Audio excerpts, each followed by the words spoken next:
ọba Aláàfin kò ṣọba Ọ̀yọ́ state nìkan.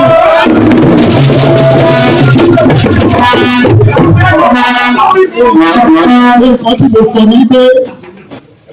nígbà wa táwa nínú Ọ̀yọ́ state orin Aláàfin.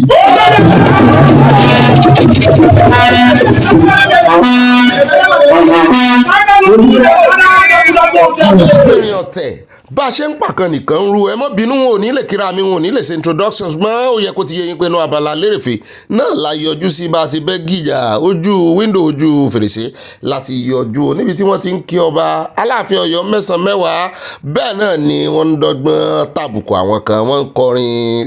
àlepé lórin ọ̀tẹ̀ ṣùgbọ́n alára ní ń gbé ara ga bẹ́ẹ̀ náà sì ni abuyì kún Aláàfin of Ọ̀yọ́ bá ṣe buyì kún gbogbo ọba aládé ṣùgbọ́n wọ́n tún ní ọba kan ju ọba kan lọ ibẹ̀ ń kọ́ là ń lọ ṣùgbọ́n nínú gbogbo ọba ṣe ń jàjà supremacy wọn mo jù ọ lọ ò tó mi bẹ́ẹ̀ náà la tún ti ń gbọ́ wọn lólùwò náà ló ń fẹ́ mọ́ jẹ́ Aláàfin of Ìwó mo ní ló bá tán gbogbo ọ̀rọ̀ kì í ṣẹ́ lórí alábàáhùn tọ́rọ̀ bá ti dórí ọ̀rọ̀ ọba wa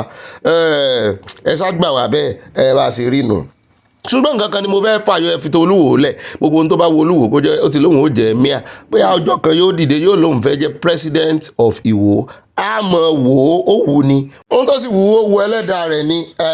ẹnu ẹni la fi pe tèmi dire bẹ́ẹ̀ náà ni ẹnu ẹni la fi kọ méje ẹjẹ́ àpò lórí gbogbo wọn jàjà supremacy ìyún kọ́ làwà wá bá wa lónìí irọ́ bẹ́ẹ̀ náà fi fọ́nrán kan hàn mí lórí bọ̀dá wa Wíkóńkó wọ́n ní wọ́n rí ìdọ̀bálẹ̀ wọ́n ní wọ́n ti parí ìjà ìgbòyà la tún rí fọ́nrán kan náà tó tún ní wọ́n ń fà wọ́n láṣọ wọ́n ń fà wọ́n lẹ́wù mo wà confused mo yà kọ́kọ́ gbójú mo kọ́kọ́ gbójú ń bẹ̀ náà wípé àgbọ̀ lẹ́nu bọ̀dá Wíkóńkó gan kí ló dé torí ó ti di fọ́nrán méjì tá à ń rí lórí ẹ̀rọ ayélujára ṣùgbọ́n ibi tí mò ń lọ gangan ní ìròyìn tá a rọra mú wá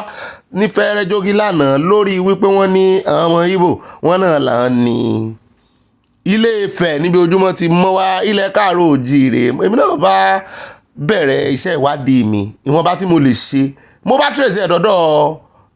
ọba Ẹniìtàn Ògúnwùsì wọ́n náà sọ̀rọ̀ kan lọ́jọ́ sí bóyá 2019 ní bóyá 2020 wọ́n tún gbé títí tó fi wọ 2023 ọmọ Ìgbò sáà ń tún gbé bẹ́ẹ̀ náà ni wọ́n ń tún narration wọn ṣe wọ́n ń sọ oríṣiríṣi tó wù wọ́n sábẹ́ rẹ̀ mo wá wòye àwọn ọmọ Yorùbá kan ti dìde wọ́n ti bẹ̀rẹ̀ sí bú Ọọ̀ni of Ifẹ̀ wọ́n náà sọ̀tàn kìtàn wọ́n náà pàtàkì tàn mo wá wòye ọ̀rọ̀ ìdáadáa mo ní ṣé ẹ ti gbọ́n tọ̀ ní sọ̀ngbà náà ṣé ẹ rí fídíò rẹ̀ wọ́n láwọn ò rí àkọọ́lẹ̀ rẹ̀ ńkọ́ ẹ lọ wò ó mo ní Ọọ̀ni ò sọ wípé ọmọ Ìgbò ló ní Ilé Ifẹ̀ o nígbà tí ì ṣe pé èèyàn ò wà mọ́ fọwọ́ òsì ju ilé bàbá rẹ̀ ṣé Ọọ̀ni wá ń pera wọn lọ́mọ Ìgbò nù àmọ́ pé gbogbo àwọn ọmọ káàró òjíire lọ́mọ Ìgbò Ọọ̀ni sọ débi wípé Yorùbá gan-an ìnagijẹ ni kì í sorúkọ wa ń tí Ọọ̀ni sọ ń tààràtàrà ṣe fẹ́ gbọ́ ń tán sọ ni wípé wọ́n ní Igbo migrated from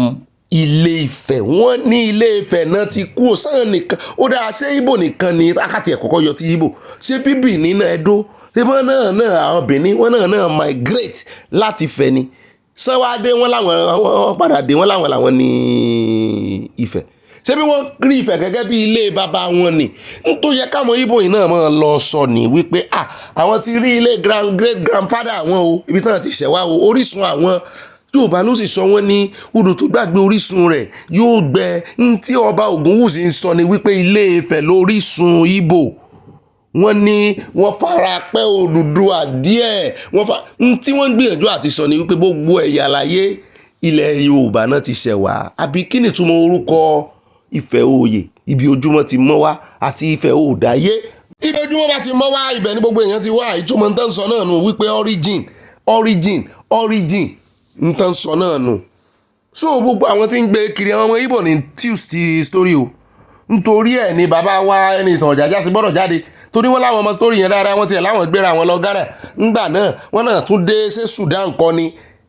n ò rántí ibi tán náà lọ ńgbà náà in fact professor kan wà níbẹ̀ nígbà tán sọ̀rọ̀ yẹn tán challenge ẹ̀ wípé ẹ wá bẹ́ẹ̀ ṣe kọ gbogbo story àìmọye unwritten story professor Sinyan Oyewẹsọ wọ́n wà bẹ́ẹ̀ nígbà náà níbi tán ti ń sọ wọ́n ní káàárọ̀ òjíire là ń jẹ́ wọ́n ní ìnagijẹ lásán ní nickname ní Yorùbá wọ́n everyday la sì ń discover wọ́n láwọn mọ̀ tán wọ́n ní nítorí pé orúkọ àwọn gan Ẹniìtàn lórúkọ àwọn wọ́n sì sọ wọ́n ní Babátúndé aláwọn àwọn ti wá sílé ayé rí àwọn tún wá padà wá wọ́n ní gbogbo òtọ́ táwọn èèyàn mọ̀ náà fẹ́ sọ báyìí nídìí èyí wọ́n nígbà tán lọ Ghana wọ́n láwọn rí brother King and Erase tí wọ́n sọ wípé Ifẹ̀ làwọn ti wá wọ́n náà trace family wọn tí wọ́n ń pè ní Agako compound wọ́n náà rí àwọn Ethiopia àwọn Sudan níbẹ̀ the largest race in the region wọ́n ní ọmọ Ọ̀rànmíyàn làwọn wọ́n tiẹ̀ tún sọ wọ́n nínú ààfin gan-an nífẹ̀ẹ́ wọ́n níbì kan wà tán jẹ́ ilé Ìgbò bóyá ilẹ̀ Ìgbò sì ni wọ́n ló ní nǹkan ṣe pẹ̀lú Ìgbò wọ́n níbẹ̀ gan-an náà ti ń pa obì wọ́n ní bí àwọn Ìgbò ṣe wá ń jẹ obì tó tán fi obì tán fi ń ṣe ìṣẹ̀ṣe tiwọn náà wọ́n ní wọ́n rí obì gbìn nílẹ̀ wọn mo bá rí ṣé wọ́n gbé obì nílẹ̀ Ìgbò ni wọ́n ní rárá o wọ́n nílẹ̀ Yorùbá náà ti ń gbin obì tí wọ́n ń jẹ gbogbo kola náà tí wọ́n ń ṣíà wọ́n sì ń jẹ ségènú obì lóòótọ́ wọ́n lè ṣe nǹkan kan wọ́n lè àtòbí àtọ́tí lóòótọ́ kọ́jọ́ wa jọra ṣùgbọ́n ọ̀dọ̀ Bafẹ̀ ọ̀dọ̀ Ọọ̀ni of Ifẹ̀ náà la padà sí o torí eléyìí kì í ṣe ọ̀rọ̀ ọmọjú ọlọ́jú mi lọ kó má lọ dá yẹn pọ̀yán rìn ilẹ̀ wípé ṣé ẹ wá ń pè wá ní kinní ni ẹjọ́ ọgbà àwọn ọmọ Ìgbò wọ́n ti mú ọ̀rọ̀ yín o mo fẹ́ kẹ́ ẹ padà wá tún sọ dáadáa kó lè yé wọn ọ̀rọ̀ ìtètè yé wọn àjòkúta mọ́ mu mi bẹ́ẹ̀ bá ti jòkúta náà tí ò mú mi lé bó lọ́rọ̀ ó ṣe yé wọ́n ní ẹni àwọn làwọn fáǹdì àwọn làwọn ní Ifẹ̀ ẹ wá mọ story táwọn lọ ń distort àwọn Ìgbò wa lọ torí mo wo kíní wọn professor kan ti ń sọ̀rọ̀ Ìgbò àti English ní fi ń sọ ṣùgbọ́n more of Ìgbò bóyá kò fi àgbọ́ ni àrẹ lọ́nìjà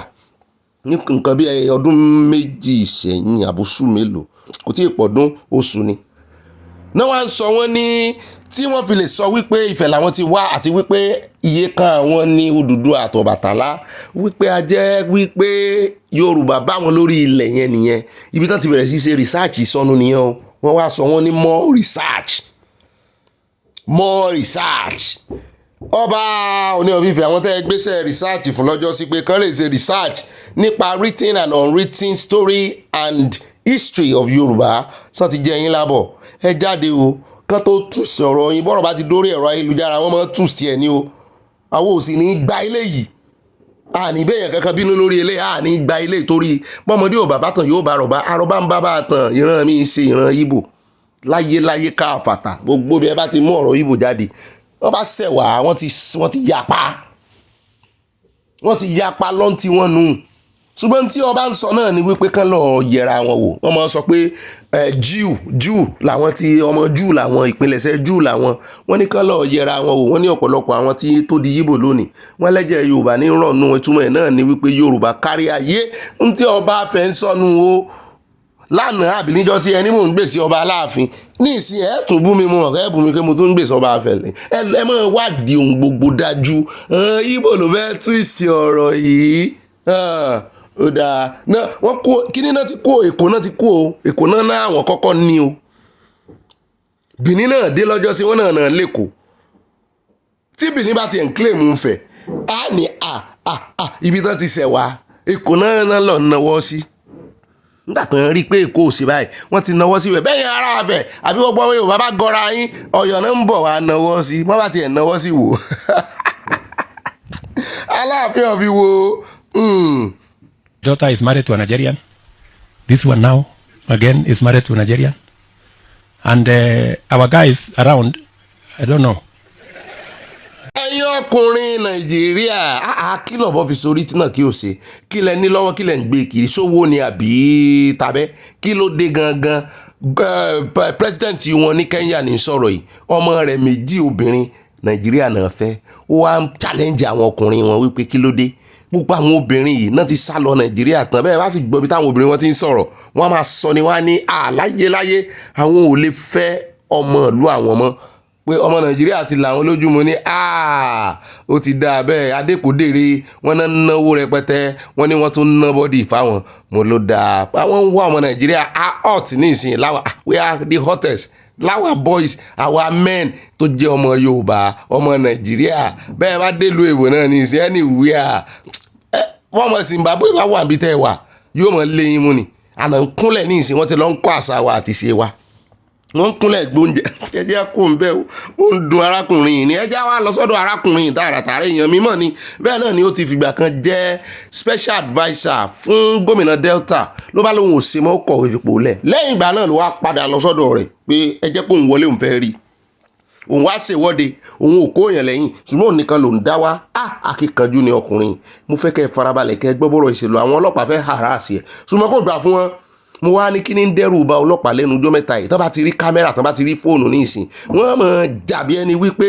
ẹgbẹ́bọn sí yẹn lójú ni. ṣé ìbọn wa yàtọ̀ sí fóònù tó ní kámẹ́rà kí ní ń bọ̀n lẹ́rù gan tí ìbá ṣe wípé wọ́n lẹ́bọ lẹ́rù wọ́n dì sọ́wọ́ wọ́n ń fi nǹkan pamọ́ is not against the law ọlọ́pàá ní is against the law kó mọ̀ gbé kámẹ́rà sí ní lójú ṣùgbọ́n ẹ jẹ́ àwòbó ṣe lọ ó yà mí lẹ́nu.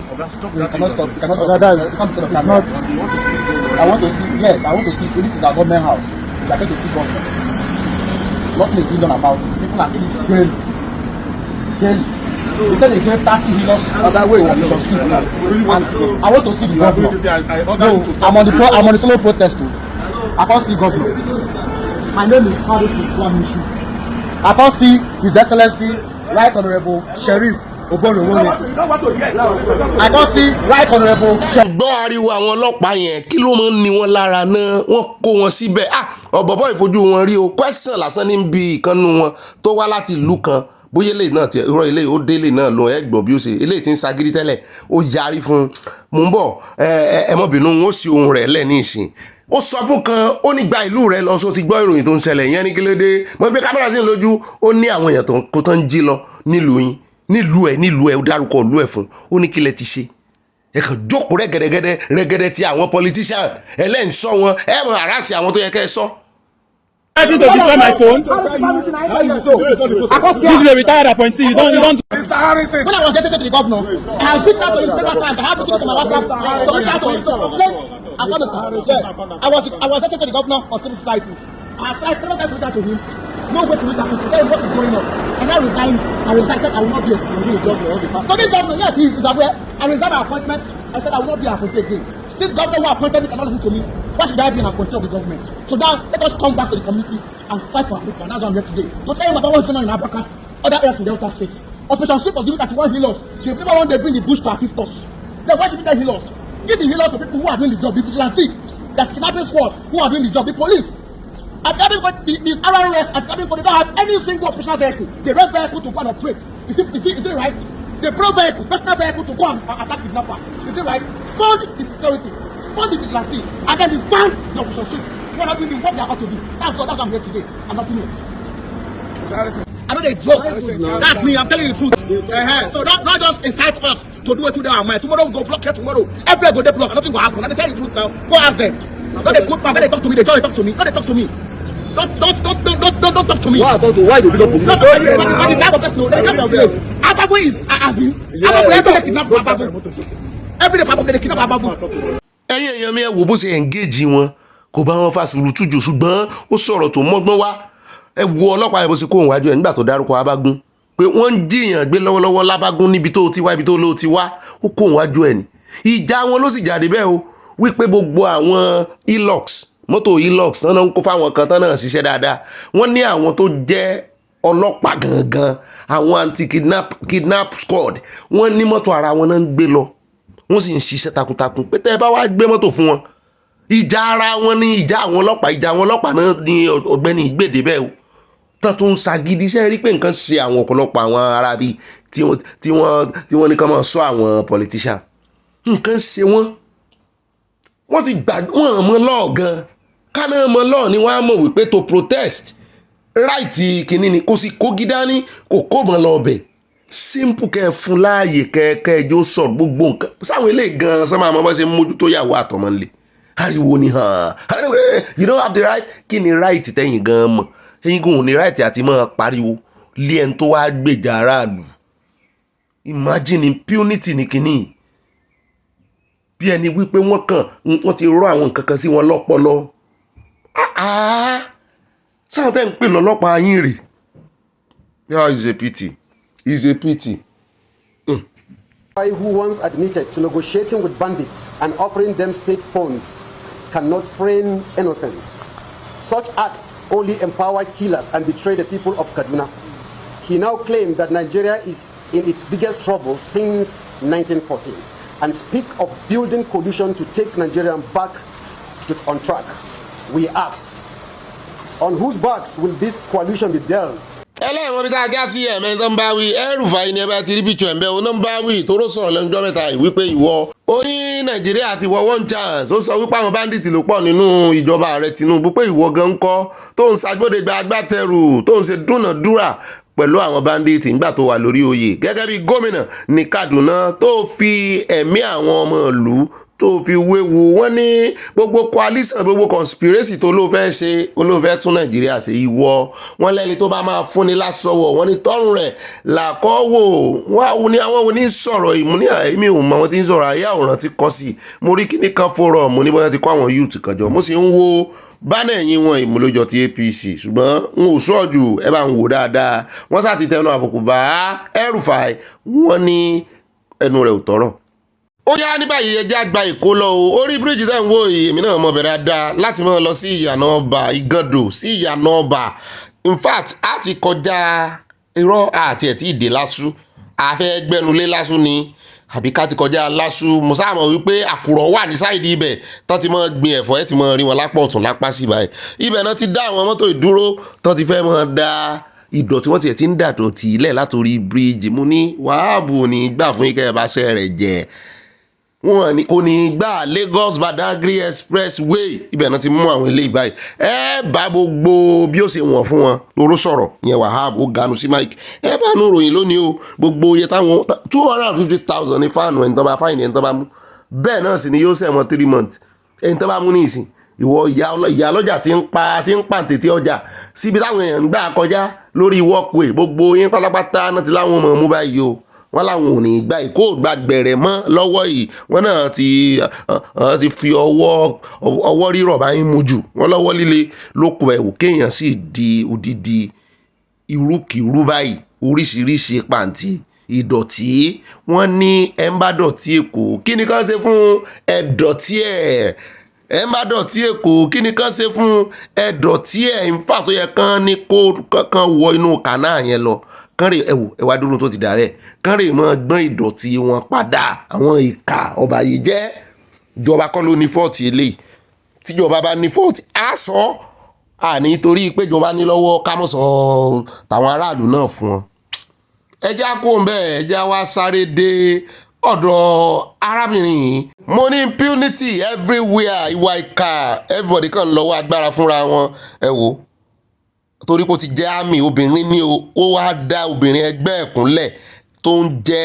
NYSC bó ṣe ń fa abọ́ tó fi ń bomilé lórí náà ló ń fi abọ́ yẹn gbà kí ló lè ṣe bọ́n ṣe kọ́ wọn rè ṣé ń tó ń da omi burúkú lé lórí ṣé àkúmọ̀ bóyá tọ̀ ní ń dà lé lórí ṣùgbọ́n wọ́n ti mójú rẹ̀ o wọ́n ti mójú rẹ̀ àmọ́ wọ́n tẹ́ àwọn ọ̀gá rẹ̀ ó ṣe. ní báyìí ẹja sáré dé Kánò lórí ọ̀rọ̀ ẹran léyà àwọn kan pa màálù àwọn kan pa àgbò wọ́n pa ẹlòmíì gan pa ram ṣùgbọ́n kọ́bẹ sábà ti ṣẹlẹ̀ ẹlòmíì gan pẹ́ díẹ̀ ṣùgbọ́n ní Kánò lọ́wọ́ yìí wọ́n ní kò tiẹ̀ sówó àgbò kò sówó ìyá ẹ̀ kò sówó màálù wọ́n ní tán fẹ́ pa ní camel mú ní kí ni jẹ́ camel ṣé ìṣe ràkúnmí ṣé wọ́n fẹ́ràn ràkúnmí ṣe ọdún iléyà ni wọ́n ní kọ́bẹ sáà mọ̀ ti ṣe ilẹ̀ mo ló dá ń gbà náà o wọ́n ní kámẹ́ náà fẹ́ jẹ́ o wọ́n ní nǹkan wọn bẹ́ẹ̀ náà ni wọ́n láwọn ti ń ta ẹran wọ́n náà ń lálàsí wọ́n ń pariwo wọ́n ń lament wípé àwọn ò ráwọn èèyàn ẹ wò kámẹ́lì ló sùn lọ rẹpẹtẹ yẹn wọ́n láwọn ò ráwọn èèyàn wà arajà abẹ́rẹ́ kámẹ́lì lẹ́yìn ẹ̀ ọ̀tọ̀ màálù ń jẹun lọ ti ẹ̀sùn mọ́ kámẹ́ gangan ló wà lọ́wọ́ kan. With Niger, so they're not supplying us with these resources, with these goods. That is why they are expensive. There is a very high demand and there is a very little supply. There is a very little supply of the goods. So we just want the government to resolve this issue between Niger and all other countries, African countries. Mostly people are going for the camels because they are more cheaper and they have more meat.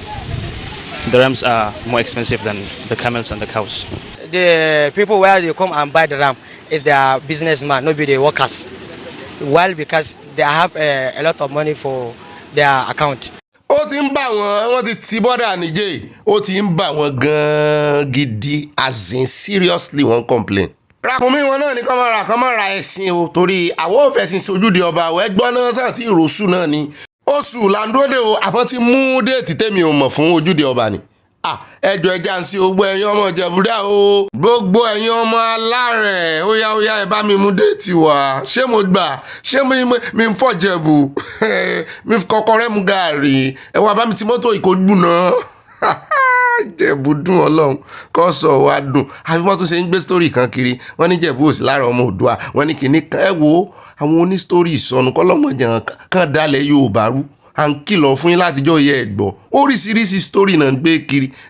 ìjẹ̀bú o kìnní kan o ibo náà ní kìnní o sáwà wá dán lóhùn wọ́n ní bọ́mọdé ò bàbá tán yóò bá àròbá ń bàbá àtún gbélé tá a bọ́ gbọ́ yìí náà ẹ mọ̀ rọ́ mi fún wa ẹ mọ̀ dàtàn rú oríṣiríṣi ìtàn ní fò kiri nítorí mọ̀nàfíìkì tán fẹ́ ṣe àti ìjà èmi là gbà wọ́n fi ń fò náà ṣé ọ̀hún ò fẹ́ sọ̀rọ̀ lórí ọ̀rọ̀.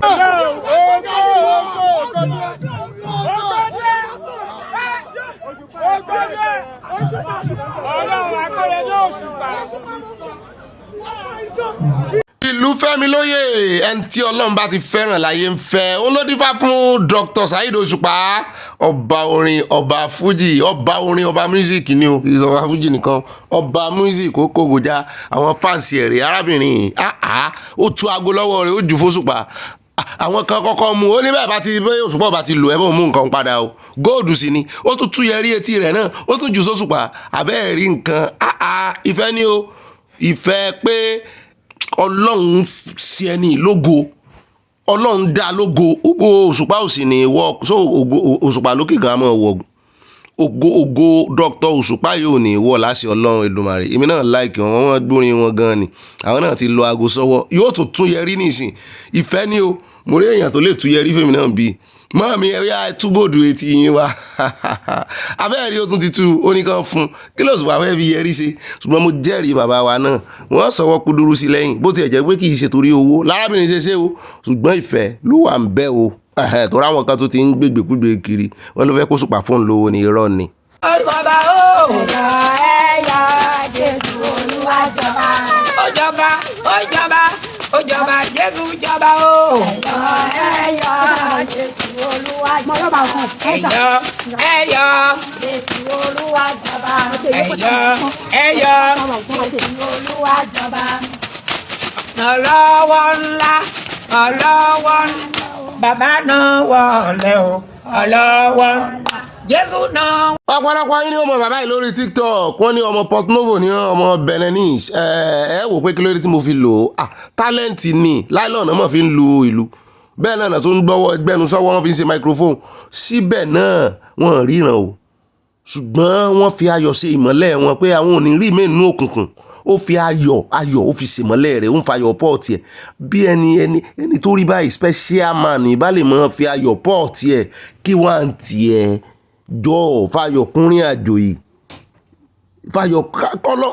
àwọn áńgẹ́lì kan rọ̀gbà yọ ká àwọn áńgẹ́lì aláyọ̀ ó kàn rí bí àwọn nǹkan ayọ̀ ó sì mọ́ gbẹ̀ǹkúlé rẹ̀ wá tán mọ́ gbàwájú lé wọlé gbẹ̀yìn kúlé wọlé gbójú wíńdò gbójú fèrèsé gbẹ́nu ọ̀nà wọlé rémọ̀ yọ̀. gbérí wọlé báwo ló ṣe jẹ́ òjé ni mo wà ẹni mo ti ń jayé wọ́n kà kún wọ́nran wọ́n kà kún rádaràda lọ́lọ́ tó dorí kodò ọ̀lẹ́ ọmọ tó ń rán tó bá wẹ̀ lẹ́nu kan sọ ibo gbọ́ tẹ̀lé gan lẹ́nìkan kọ́lé lè kọ́ tèmi mọ́ lẹ́nìkan tún ra lẹ̀ sí lè ra tèmi mọ́ ọlọ́mọ fi pa mí lẹ́kún jẹ́ Solomon jẹ́ sísá ẹlẹ́kẹ̀ta ń jẹ́ Michael tó bàbá ẹ̀ ṣe Mike èmi tó gbọ́ tẹnìkan tó bá wẹ̀ lẹ́nu kan sọ ẹlòmíì tó kun yàrá ẹlòmíì tó kun palọ̀ ẹlòmíì tó kun kẹsẹ̀ ọdún ilé yá wọlé ẹlòmíì ọbẹ̀rẹ̀ ń dídá ẹlòmíì ó jí tẹnìkan mú ọ̀nà fi ń sọdún nígbà tí mo wọ yìí ọmọ orí mi wọn fọ́ wọ́n tún pé yà.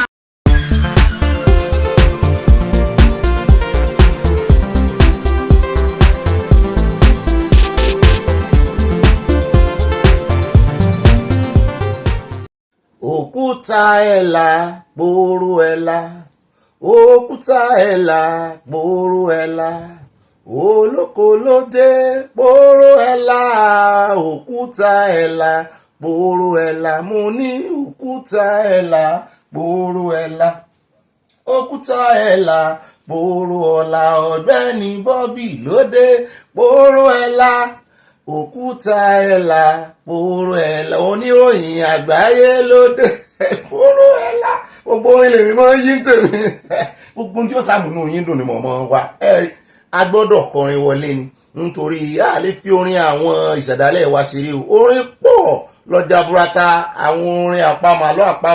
àlọ́ àpagbè àwọn orin folk song àwọn orin Yorùbá kó láti jó orin Yorùbá òun làwa ń kọ́ ń bì àwọn fi rántí ọjọ́ àtijọ́ ni torí ayé ti da ayé ọ̀làjú bá a bá sì gbàgbé àtijọ́ a ti ń gbàgbé history lọ́nà ẹ̀wọ̀n jẹ́ àfi history ṣeré o náà náà fẹ́ fi dà wá lájọ̀nù gbogbo àwọn ọ̀tá yìí náà èyí tí ń kógun jà ó ń kógun jà èyí tó fẹ́ fi history tó fẹ́ fi bá wa jà kí odidi Ìgbò mọ́ láwọn làwọn tẹ Ilé Ifẹ̀ dò ṣùgbọ́n ká gbé ìgbésẹ̀ o ẹ má jẹ́ àkàn fojú parẹ́ o ẹ má jẹ́ àfojú tẹ́ńbẹ́lú rẹ o ẹ jẹ́ àmọ́ gbé ìgbésẹ̀ ká sì mọ́ fi òfin gbé ìgbésẹ̀ ni eléyìí mo fi kí káàbọ̀ sínú ìròyìn tó ní ìpàdé ọlọ́mọ ilé ọlọ́mọ ìlú ọlọ́mọ orílẹ̀-èdè ìpàdé ibi tí ọmọdé ti mọ wáwẹ̀ tá ti ń bá gbà jẹun ọmọdé làwa kàtígórì àwọn àgbàlagbà àwa la darapọ̀ tá à ń bá àwọn àgbà jẹun wọ́n sì gbà láàyè tó rà mọ́ wọ́wẹ̀ èmi ní ibà ròyìn o ibà kéde fún Yorùbá Nation káàbàtà ibà rìn gínìgínì tí Kúmi àti Kóyò rìn gínìgínì ibà pàpà parada yín náà rí o àyà parada ó dọ̀gá rẹ̀ ọ̀gá rẹ̀ parada ó dá ìyanu abala comment section abala ẹ̀yìn olólùfẹ́ wo ti yé yín ju bó ṣe yé àwa lọ èmi náà ní ibà ọ̀pákọ̀ ọkọ̀ àwọn òpìkì ọkọ̀ àwọn 16 ẹtúlẹ̀ pèmí ní ibà lọ tààràtààrà tọ́rọ̀ bá ti di ọ̀rọ̀ òtítọ́ àtòdodo san láàrin ajẹnimú ní pẹ̀kọ̀rọ̀pẹ̀kọ̀rọ̀ a lè ṣe mistake o ogun bá ṣe ń sòdodo tá à ń gbìyànjú àṣà ní parọ́ àní gbà fún irọ́ a lè ṣe mistake tá bá ṣe mistake tán ibi náà là á padà sí bá bá ti kófìrí tàbí tán bá ti já wa sí tán bá ti já wa tán wọ́n já wa lẹ́ẹ̀kan náà tán pàkíyèsí wa sí tán ṣe wa ń bẹ̀rẹ̀ papọ̀ pé kò rí bẹ́ẹ̀ o bóyá adu fídíò ni tí déètì ẹ̀ yàtọ̀ àbí tó jẹ́ pé narration míì kì í tiẹ̀ bá narration lọ ọ̀rọ̀ déètì nìkan náà la mọ́ fẹ́ ní problem ṣùgbọ́n pápá àpàlámọ́ padà wá tàti wá mọ̀ sí bẹ́ẹ̀ náà ni lánàá aṣọ fígọ̀ kan lórí exchange rate 1975 àwọn èèyàn wa ti pàkíyèsí wa sí wọ́n ní orí bẹ́ẹ̀ wọ́n ní owó yẹn ò tó 25 naira àbí 28 kọ́lá pé wọ́n ní bóyá a fẹ́ sọ pé 28 kọ́bọ̀ mo náà ti ìbí mi 1975 n tá a lọ wò lórí Google ní Google náà ṣé ẹ rí pé gbogbo ẹ̀ náà kọ́ ni Google fi wọ́n ṣe kíni gbogbo ẹ̀kọ́ ó dá o lónìí owó ilé ìtàn ìrìn lábẹ́lá lérè fi agbójú wíńdò wọlé ayọjú lójú ojú wíńdò kan lágbà wọlé ọláìsọlẹ ayọjú lójú wíńdò ni mo fẹ́ sọ lábala lérèfé torí bẹ́ẹ̀ wá ti ń gbójú wíńdò wọlé tí ń gbà jáde ó ti di nǹkan mí ìwé náà la fẹ́ gbà wọlé báyìí ṣùgbọ́n àkọ́kọ́ domi tútù wájú ká lè tẹ̀lẹ̀ tútù wọlé wọ́n bá ṣe gbéyàwó wọ́n máa da omi tútù sí lẹ́sẹ̀ wọ́n á dà síwájú pé ìyàwó dùn lọ́sìgìn kó lè tẹ̀lẹ̀ tútù wọlé báà náà sì mọ́ tẹ̀ wọlé nínú ìròyìn rèé lójoojúmọ́ mo dúpẹ́ o tẹ̀ ń fààyè lẹ́tẹ̀ ń wá adáwọ̀ ọpẹ́ padà sọ́dọ̀ Ọlọ́run mo kọ́kọ́ fẹ́ fi kí n tó bẹ̀rẹ̀ àkórí ìròyìn orí ti Natasha láti bẹ̀rẹ̀ ṣùgbọ́n kí n tó bẹ̀rẹ̀ ẹjọ́ ẹ fún mi ní 1 minute ẹ mọ́ bá ń ka 60 seconds 1 2 lánàá a ṣe kòkàrí àlùwàlá lórí ti àdúrà ọlọ́jọ́ mẹ́ta tá ń gbà fún Yorùbá Nation bàbá wa kí tó yìí náà ganu sí mike in fact bàbá ń kó ti Bible wọ́n kàn kó ti Bible ni mo ní yes well done bàbá ní òye all round ni adúpẹ́ lọ́wọ́ Ọlọ́run ṣe é rí a gbọ́dọ̀ define òmìnira yìí ó ti dé ìpòríta yẹn ó ń lẹ́dẹ̀ rí táwọn bàbá wa define yẹn ẹ̀rí tí bàbá wa ń sọ láàrin wọn tẹnu wọn pé Yorùbá Nation kó nǹkan ogun jọ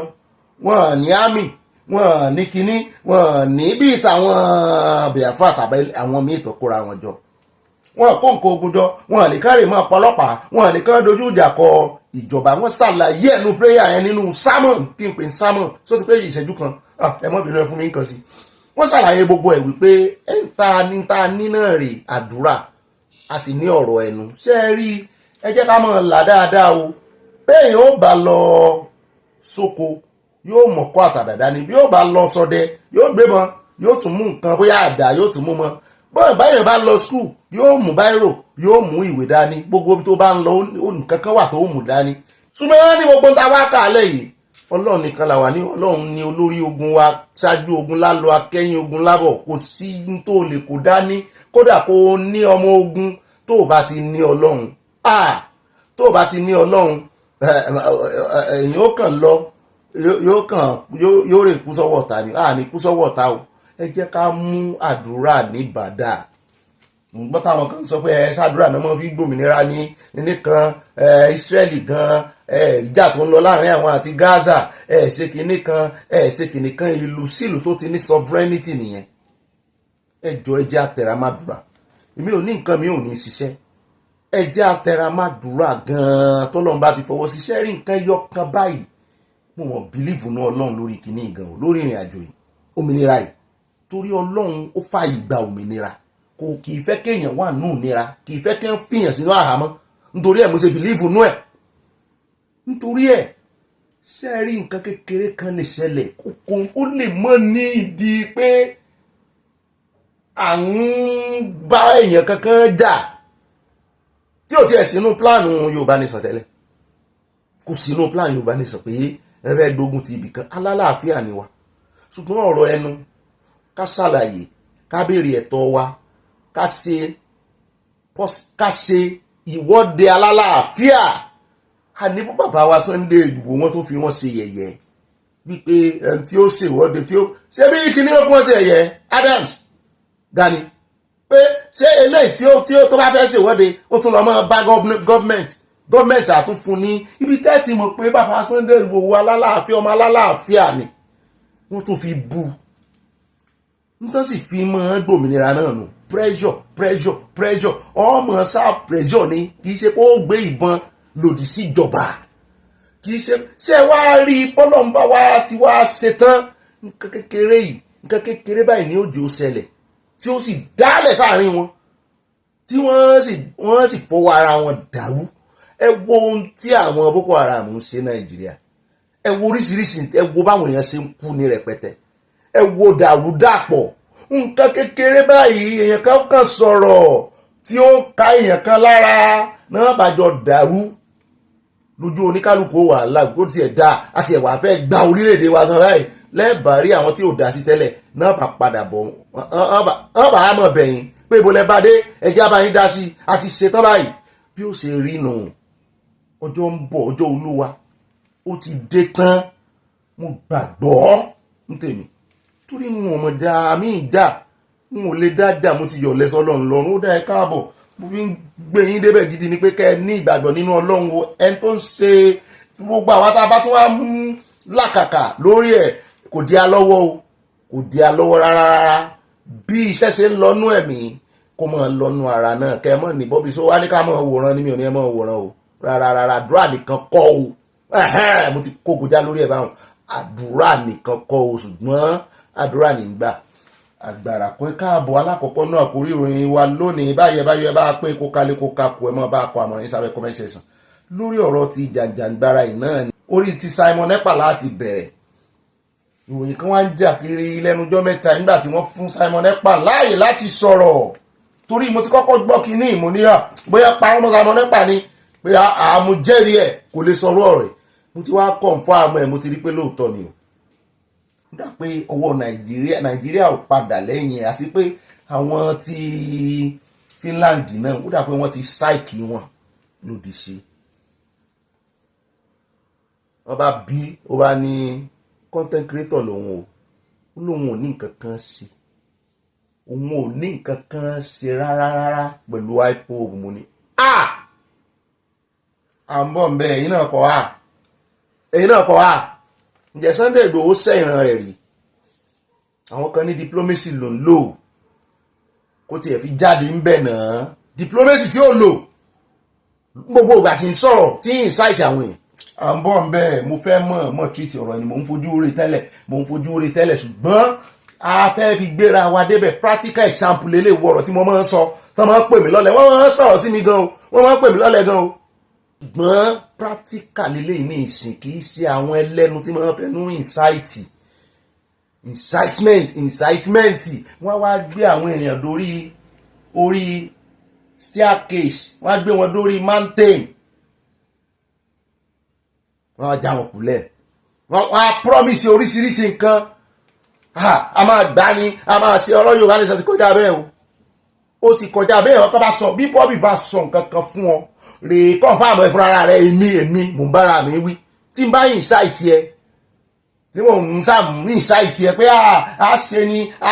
rèé yẹ̀ wò ó ti tó àti dé ìkórìtà yẹn báyìí torí o ò gbọ́dọ̀ padà dé lọ́la kó lé èèyàn kan gbowó lọ́wọ́ rẹ èèyàn kan ṣe kinní fún ọ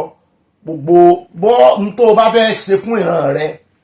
ṣe nínú òye rẹ mo ní ẹ má wàá sọ̀rọ̀ anybody fún mi anybody tí ì bá ṣe nǹkan kan ẹ má wàá sọ̀rọ̀ anybody fún mi nítorí ẹ ni mo ṣe ń làágùn lórí kí ni mo ń làkàkà wípé ṣé ẹ rí bàbá là ń ṣe ìjà agbára ẹnu ẹ jẹ́ ká mọ̀ síra wá ń yè a lè jà ẹ jẹ́ ká mọ̀ síra wá ń yè kò sí ààyè fẹnu pọ̀n mọ́ kúrò bẹ́ẹ̀ àwọn ohun tá à ń ṣe ni àwa náà mọ̀ wá confuse díẹ̀ kí lẹ lérò ibi tó dénú tá a fi ranra wa lọ́wọ́ délẹ̀délẹ̀ sọ̀rọ̀ pé àwa wá bí ní ìsìn máa mọ̀ ní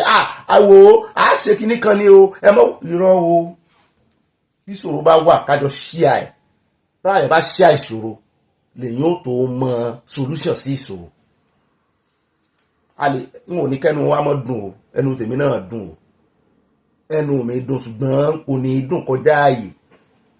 kò ní dùn kọjá kó á di rọ́ kó á di pé wọ́n wà gbẹ́mí àwọn èèyàn sókè irọ́ òun ò ní ṣe o ibi tá a dé rèé o ó ta kókó ń bí yìí o bọ́bí kí ló dé ó ta kókó ń bí bàbá mi ẹ̀yìn náà àìmọye àwọn èèyàn nínú comment àìmọye àwọn èèyàn tó ń wò wá tó jẹ́ pé wọ́n gbọ́n jù á lọ wọ́n gbọ́n gan àmọ́ waste time èèyàn lórí ẹ̀rọ ayélujára irọ́ o àmọ́ ń bẹ̀ á sọ nípa tọ̀rọ̀ Simon Ekpa practical bàbá kò ń bẹ̀ á lọ sórí ti Natasha àbúkọ ẹ̀yìn tẹ̀ ń bí mi pé kí ló dé Natasha mo ti sọ fún yín pé torí pé juson àwọn union judiciary wọ́n protest wọ́n ṣèwọ́de wọ́n yanṣẹ́ lódì ṣùgbọ́n wọ́n ti padà sẹ́nu iṣẹ́ báyìí ó ṣeé ṣe kan mú ọjọ́ mi ṣùgbọ́n ọ̀rọ̀ míì tún wá jẹ olórí ọ̀rọ̀ ti Natasha ibẹ̀ láti ń gbọ́ tán sọ pé àti ẹ̀rọ pé bóyá gbogbo ẹ̀sùn tí Natasha gan fi kan Akpabio a rò pé bóyá Akpabio ti dáhùn ó ti dá adájọ́ lóhùn ni Akpabio tiẹ̀ tí ì dáhùn Natasha bá tún gbé ẹjọ́ mi dìde adájọ́ sá ti fún ní go ahead pé tó o bá fún wọn níwèé ìpẹ̀jọ́ tán bá gbà lọ́wọ́ rẹ tó o fún lọ́ọ̀yà rẹ àbí tó o mà dírẹ́sì wọn tán fọ straight rẹ a fún ọ lórí ọ̀fẹ́ apáláṣẹ wọ́n ti rúùlù ẹ̀ báyìí in the ruling àwọn kóòtù méjì ló rúùlù ẹ̀ wọ́n ní kó rè fọ́n sí gbòòrò ayé kó fi sórí social media kó fi sórí àwọn newspaper tó jẹ́ national newspaper Nàìjíríà pé wọ́n lè láwọn ka newspaper wọ́n ra newspaper lójoojúmọ́ wọ́n mú lọ sọ́fíìsì wọn yóò rí ń bẹ̀ wọ́n kà sí létí bí ò bá rí fúnra ara rẹ̀ ìyẹn bọ̀dá Akpabio bí ò bá rí fúnra ara rẹ̀ àwọn èèyàn rẹ̀ tó súnmọ́ wọ́n rí wípé tó gbọ̀pọ̀n pé ọ lẹ́jọ́ ni ní déètì báyìí kò ní ṣe excuse mọ́ à ń bọ̀ ń bẹ́ àfúnilẹ́kùnrẹ́rẹ́ rẹ̀ àti fọ́nrán kan tí ń já kiri tán tó ń parọ́ mọ́ Natasha bóun ló sọ pé wọ́n ní ó fẹ́ lo wọ́n ló sọ pé Akpabio fẹ́ lo òun láti blackmail ààrẹ Tinubu pé ìjọ́ wo lòun mú ti ààrẹ Tinubu mọ́ à ń bọ̀ ń bẹ́ lónìí náà ni kò ní dọ́là gbogbo ọ̀nà sáà ń wá láti mú ọmọbìnrin wálẹ̀ bàbá kò ń bẹ̀ tán àádọ́dọ́ Afẹ́nifẹ́re o ẹ bínú pé ìwọ nù wọn kò yé mi náà confusion ti fẹ́ bírèkì bóònù gbogbo wọn sáà ń jáde wọ́n jáde bí kan bá jáde lónìí kejì náà jáde lọ́la àwọn tí ẹgbẹ́ Afẹ́nifẹ́re àtijọ́ wọ́n lè bínú báwọn bá fi àtijọ́ sẹ́yìn orúkọ wọn àwọn náà ń pariwo pé kò sí faction mi nígbà tá a fún dọ́dọ̀ táwọn bàbá Adébánjọ náà ní ò sí faction wọ́n láwọn gangan làwọn ń gbé goodwill àti heritage bàbá Awólọ́wọ̀ àwọn làwọn ní àṣà ẹ̀ lọ́wọ́ wọ́n náà yòókù ń dẹgbẹ́ ẹrú ni ibi tí wọ́n ti wá ń sọ̀rọ̀ yẹn ìkànnù wọn tó jẹ́ adájọ́ bàbá bá ganu sí máìkì wọ́n ti rí ìbínú lójú wọn wọ́n sọ jágbàjàgbà ọ̀rọ̀ ẹ sì mọ̀ pé bí Yorùbá bá fẹ́ sọ̀rọ̀ sí yàn wọ́n lè mọ́ lọ direct wọ́n mọ̀ yẹn ọmọ ọ̀rọ̀ lọ́mọ ilé tí gbọ́ wọ́n sọ̀rọ̀ sáàrẹ Tinubu wọ́n láàrẹ Tinubu lọ dálẹ̀ tán dẹgbẹ́ ẹrú wọ́n náà gangan náà wà rebellious torí wọ́n pe àwọn ní rebellion wọ́n ní ọmọ oníjàgídíjàgan alágídí làwọn pé ẹran create fashion pé neoliberal government náà sì ń ṣe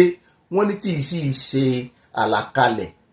tí bàbá wa Awólọ́wọ̀ gbé kalẹ̀ wọ́n ní welfareism ní bàbá Awólọ́wọ̀ believe nú ẹ̀ wọ́n lè wò wá ní Tinubu ń ṣe nú ẹ̀ wọ́n ṣàlàyé wọ́n yọ kò mú òkun sọ́tọ̀ wọ́n yọ tinú ẹran sọ́tọ̀ mo ní àátún mú wá bá ṣe mú ti first leg wa first leg tàwọn faction alákọ̀ọ́kọ́ a mú ti second leg wá a wà wo faction tí ó borí báyìí ṣùgbọ́n ń jọ bí ẹni wípé gbogbo activism tán mọ Afẹ́nifẹ́re mọ́ àwọn ti bàbá yẹn àwọn ti dànù bí omi ìsanwó politics náà lékiri ṣùgbọ́n àwọn eléyìí ní rárá àwọn socio-cultural group làwọn àwọn represent ìran Yorùbá ní àwọn ò bá yẹn kankan sí politics àwọn lè wò pé káwọn fẹnu àwọn máa fẹnu sí gọ́ọ̀mẹ̀ntì ṣùgbọ́n bó sọmọ àwọn ló wà mẹ́bí ó bá ṣe dáadáa àwọn ó ṣe kíni àwọn ó kànjú abẹ́ ń kò fún àwọn bọ́ ń bẹ́ àmọ́ràn wọn wálẹ̀kùnrẹ́rẹ́ bá tó tónú bá ṣe ṣe lé lórí á ṣe lé lórí bẹ́ẹ̀ náà ní bàbá kó ń bẹ̀ tán tí wọ́n ti ṣẹ́ẹ̀tì máìkì sẹ́nu wọ́n ṣẹ́ẹ̀tì kámẹ́rà náà wọ́n ní bàbá ṣẹ́ gbọ́ ọ̀rọ̀ tí Wike kò ọ̀rọ̀ tó jùlọ ìlànà wọ́n láwọn gbọ́ wọ́n nínú àwọn yẹ orí àwọn òjò bá àwọn ọmọ yẹn ojú wíńdò làwọn tiẹ̀ ti ń yọjú pé àwọn kan gbọ́ òkò lára wíńdò ni làwọn bá rí ó ti fọ́ lóvàsì àwọn tájú kò wọ́n bá rí pé ọ̀dọ̀ Wike ní ti ń bọ̀ wọ́n wá ní sékàn dá lóhùn ni bàbá wa sọ wípé àwọn ò ní dá lóhùn àwọn ò ní bá ẹlẹ́dẹ̀ mọ́ yí nínú ẹrẹ̀ àti wípé bí èèyàn bá dá àárín jà tí wèrè bá ń tutọ́ sí lára tó náà wá padà rí tutọ́ sí wèrè lára tó wá di ìdìmú tó ń wọ̀ dìmú tó dìjàkadì wọ́n láwọn kó hàn ní eré èèyàn làwọn nítorí wèrè náà pé àwọn méjèèjì ìwọ̀n ń bá wèrè ìjà jẹ́ pé wọ́n náà gbádùn pé àwọn ò dá Wike nù bí omi ìsanwó ni ṣùgbọ́n àwọn fẹ́ bí ní nǹkan kan kó sọ̀rọ̀ kan yẹn làwọn fẹ́ fi dá lóhùn kó sì ta mọ́ ẹgbẹ́ PDP ọ̀rọ̀ wo ni Wike sọ ní PDP kọ́ ló sọ̀ǹde yẹn pé PDP kọ́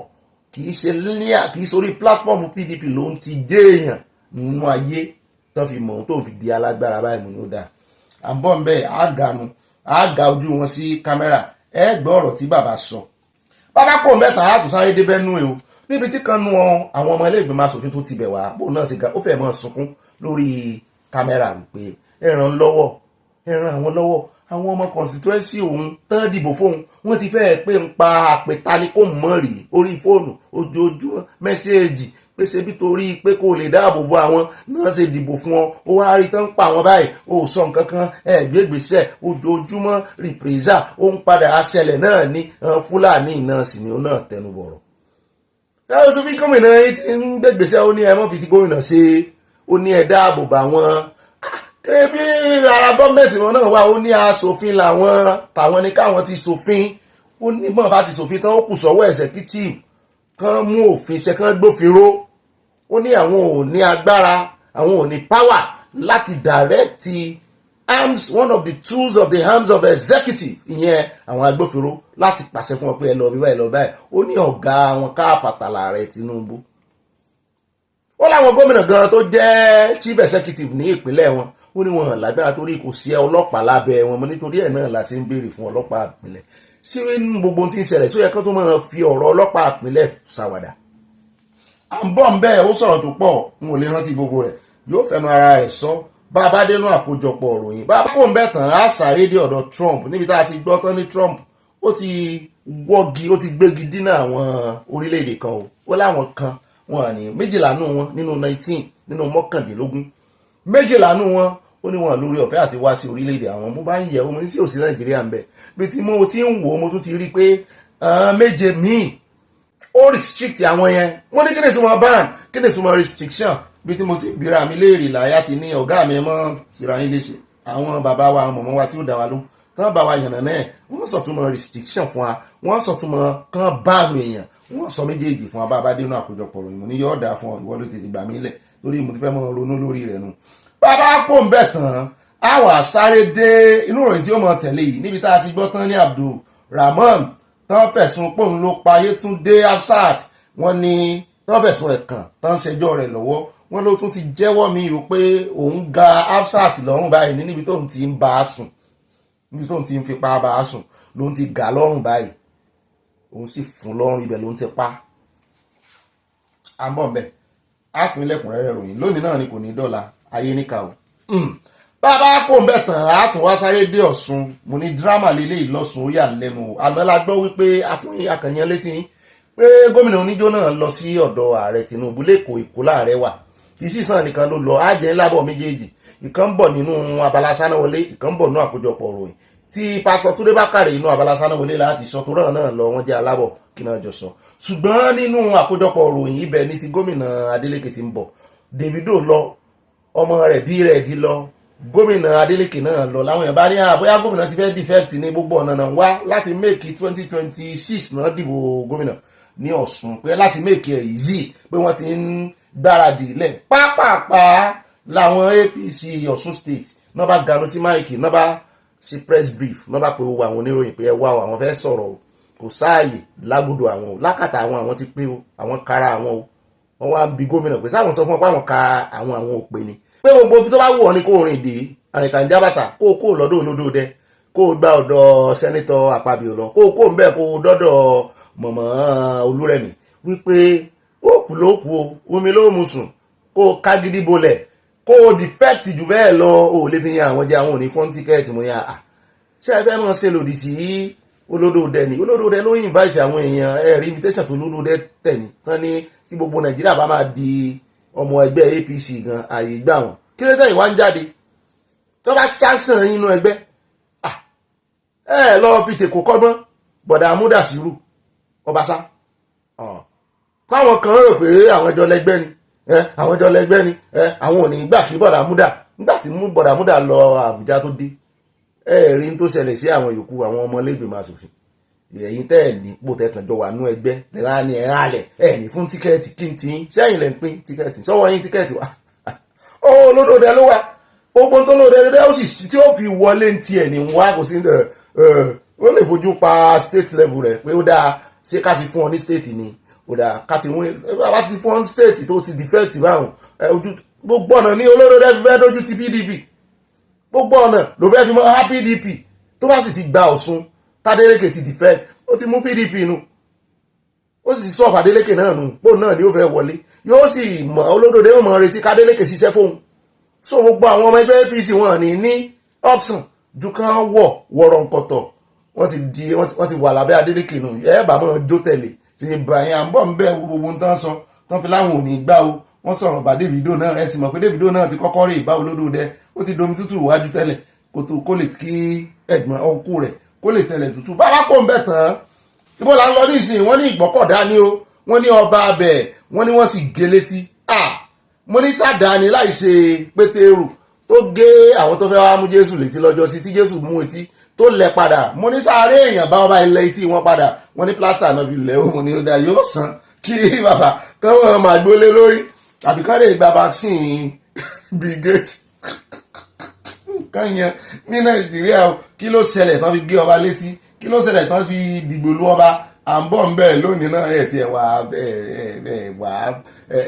respect àwọn ọba ìmọ̀. À ń bọ̀ ń bẹ̀ lónìí náà ni kò ní í dọ̀la. Bàbá kò ń bẹ̀ tán á sáré dé Mẹ́kà o, níbi tí àwọn aláṣẹ Mẹ́kà tó ti ń ṣe ìkìlọ̀ kólekóle fún àwọn arìnrìn àjò hajj pé ìwọ tó bá rìn síbi ibi tó bá rìn sí tí ò yẹ òun rìn sí, wọ́n láwọn ò lè ọ padà sí ìlú rẹ ni o. Ìwọ tó bá wá lo fúláàgì ìlú kan tàbí tó lọ ń kọrin ìlú kan, wọ́n ládùúrà làwọn wá gbà bí o. Hajj náà ń pè bí, wọ́n wá kírun bí, wọ́n wá sọ̀kòlù àṣetọ́rọ́nì ni, wọ́n wá lo fúláàgì Gaza àbí Palestine kankan bí. Mo ní yes. Gbogbo àwọn èèyàn rò pé Saudi, wọ́n mọ̀ pé the second USA ní Saudi fáwọn Arab,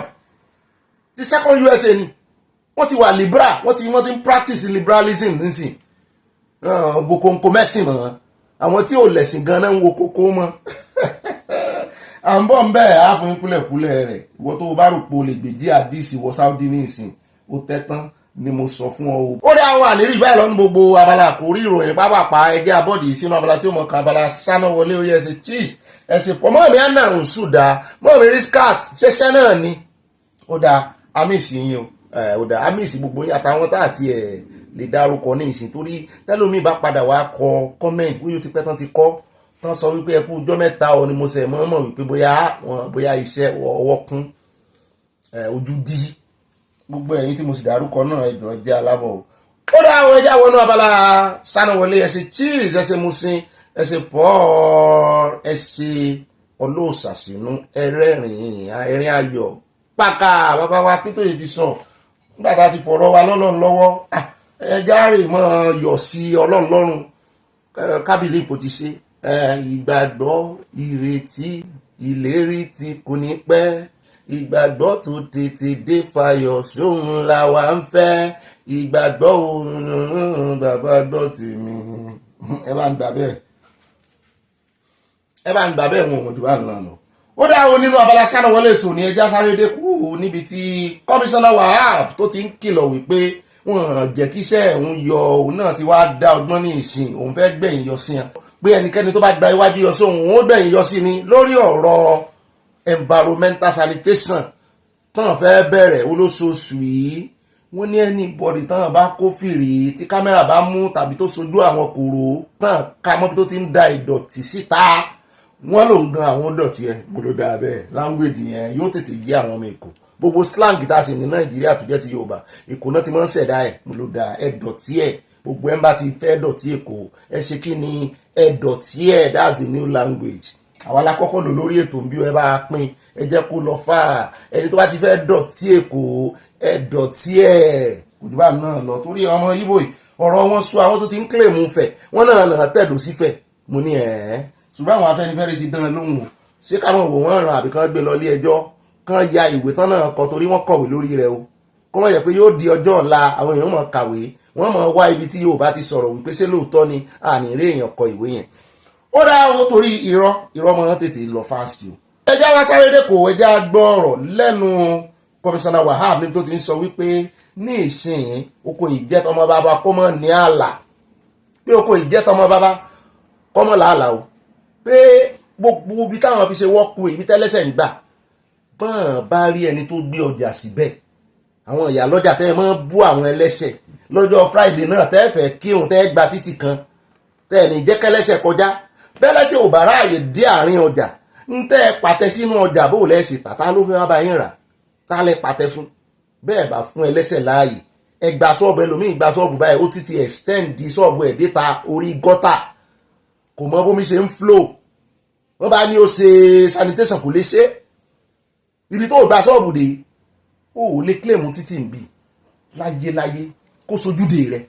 ó lè claim títì ń bí ibi tó ilé rẹ̀ dé náà ló fi mọ́ ẹ bá ń tẹ̀sílẹ̀ abẹ́rẹ́ jágbọ́n lẹ́nu ó serious o.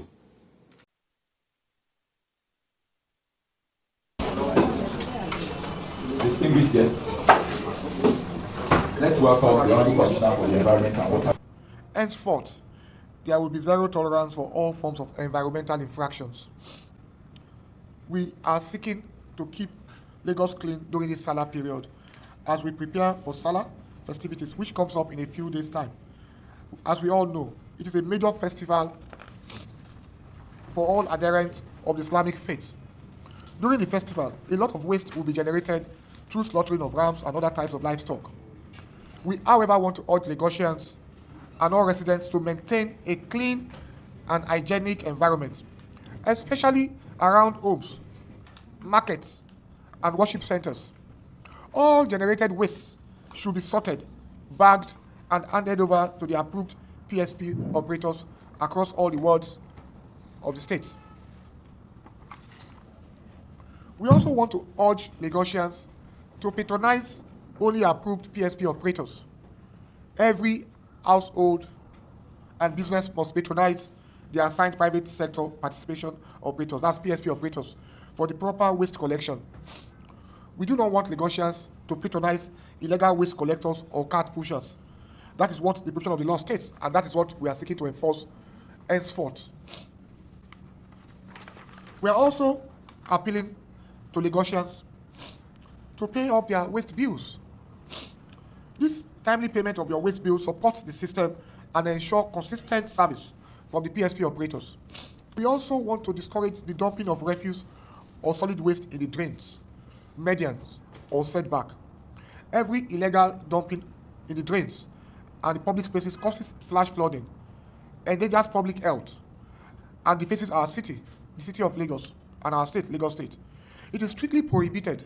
and under active surveillance by the Loma team and the task force and the largest team under Major Code surveillance. We also want to ask Lagosians to desist from dumping building materials on the drains or on the roadside during construction processes. All such contravening structures will be sealed up and the owners will be prosecuted. No forms of trading will be allowed on the road, the median, open spaces and walkways meant for pedestrians. Anyone caught will be prosecuted. And I can say to Lagosians, in the past 1 year, we have prosecuted about 3,765 people for this unlawful act. We also want to appeal to Lagosians and all residents of Lagos that we have put in place our surveillance and enforcement operations, which are very active.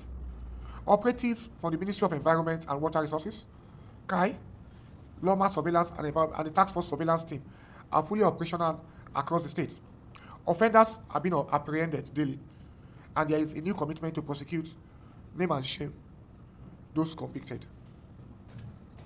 Lagosians must also know that there are stiff penalties for offenders now. Anyone caught dumping refuse illegally or littering the environment with refuse faces up to 250,000 naira fine or up to 3 months imprisonment under the Lagos State Sanitation Law provisions. Serial offenders, however, will face stiffer punishments. I don't think it is for you to risk it. Ó dáa ní báyìí ẹjẹ́ àdọ́dọ̀ ọmọbìnrin egemasi lórúkọ rẹ̀ Sapphire ọmọ Ìgbò ni ọmọ Nàìjíríà náà sì ni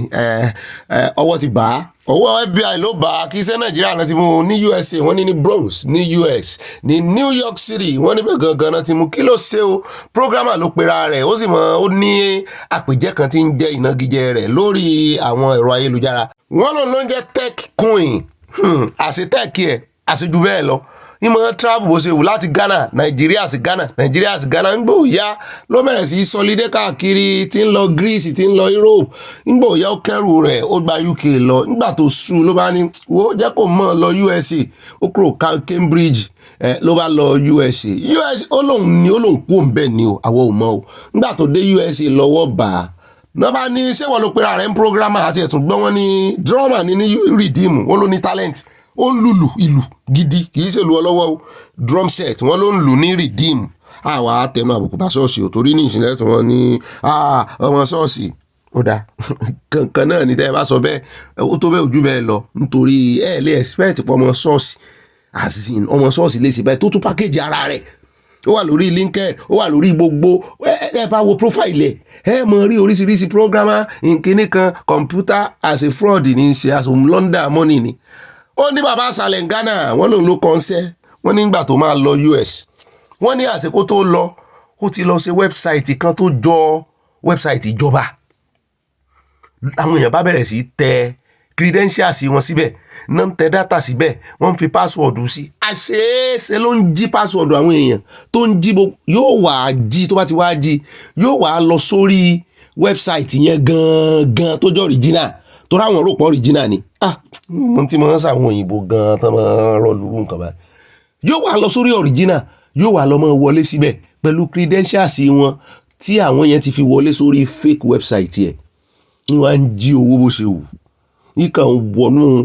ṣọ́ọ̀ṣì àkáǹtì àwọn èèyàn lọ ni ń jí owó from every source and corner every nook and corner ní ti ń jí owó wọ́n láti bàbá yìí o wọ́n ní USA náà wọ́n ti ẹ̀ sọ̀pọ̀ wàá mú Nàìjíríà fúnra rẹ̀ ní ó rè jayé ń bẹ̀ kò mọ̀ pé inú ẹ̀wọ̀n lòun ń lọ wọ́n sáà náà ti mú o wọ́n ń ṣiṣẹ́ ìwádìí rẹ̀ lọ́wọ́ àmọ́ fún yín gbọ́ àmọ́ jẹ́ yín lábọ̀ bó bá ṣe jẹ́ wọ́n ṣe máa ṣe nu o ọ̀pọ̀lọpọ̀ wọn tẹ́kàn dédé a ní èèyàn ìdédé lówó lójijì àfi bó bá ṣoògùn owó tàbí tó ṣe fraud láláì jẹ́ bẹ́ẹ̀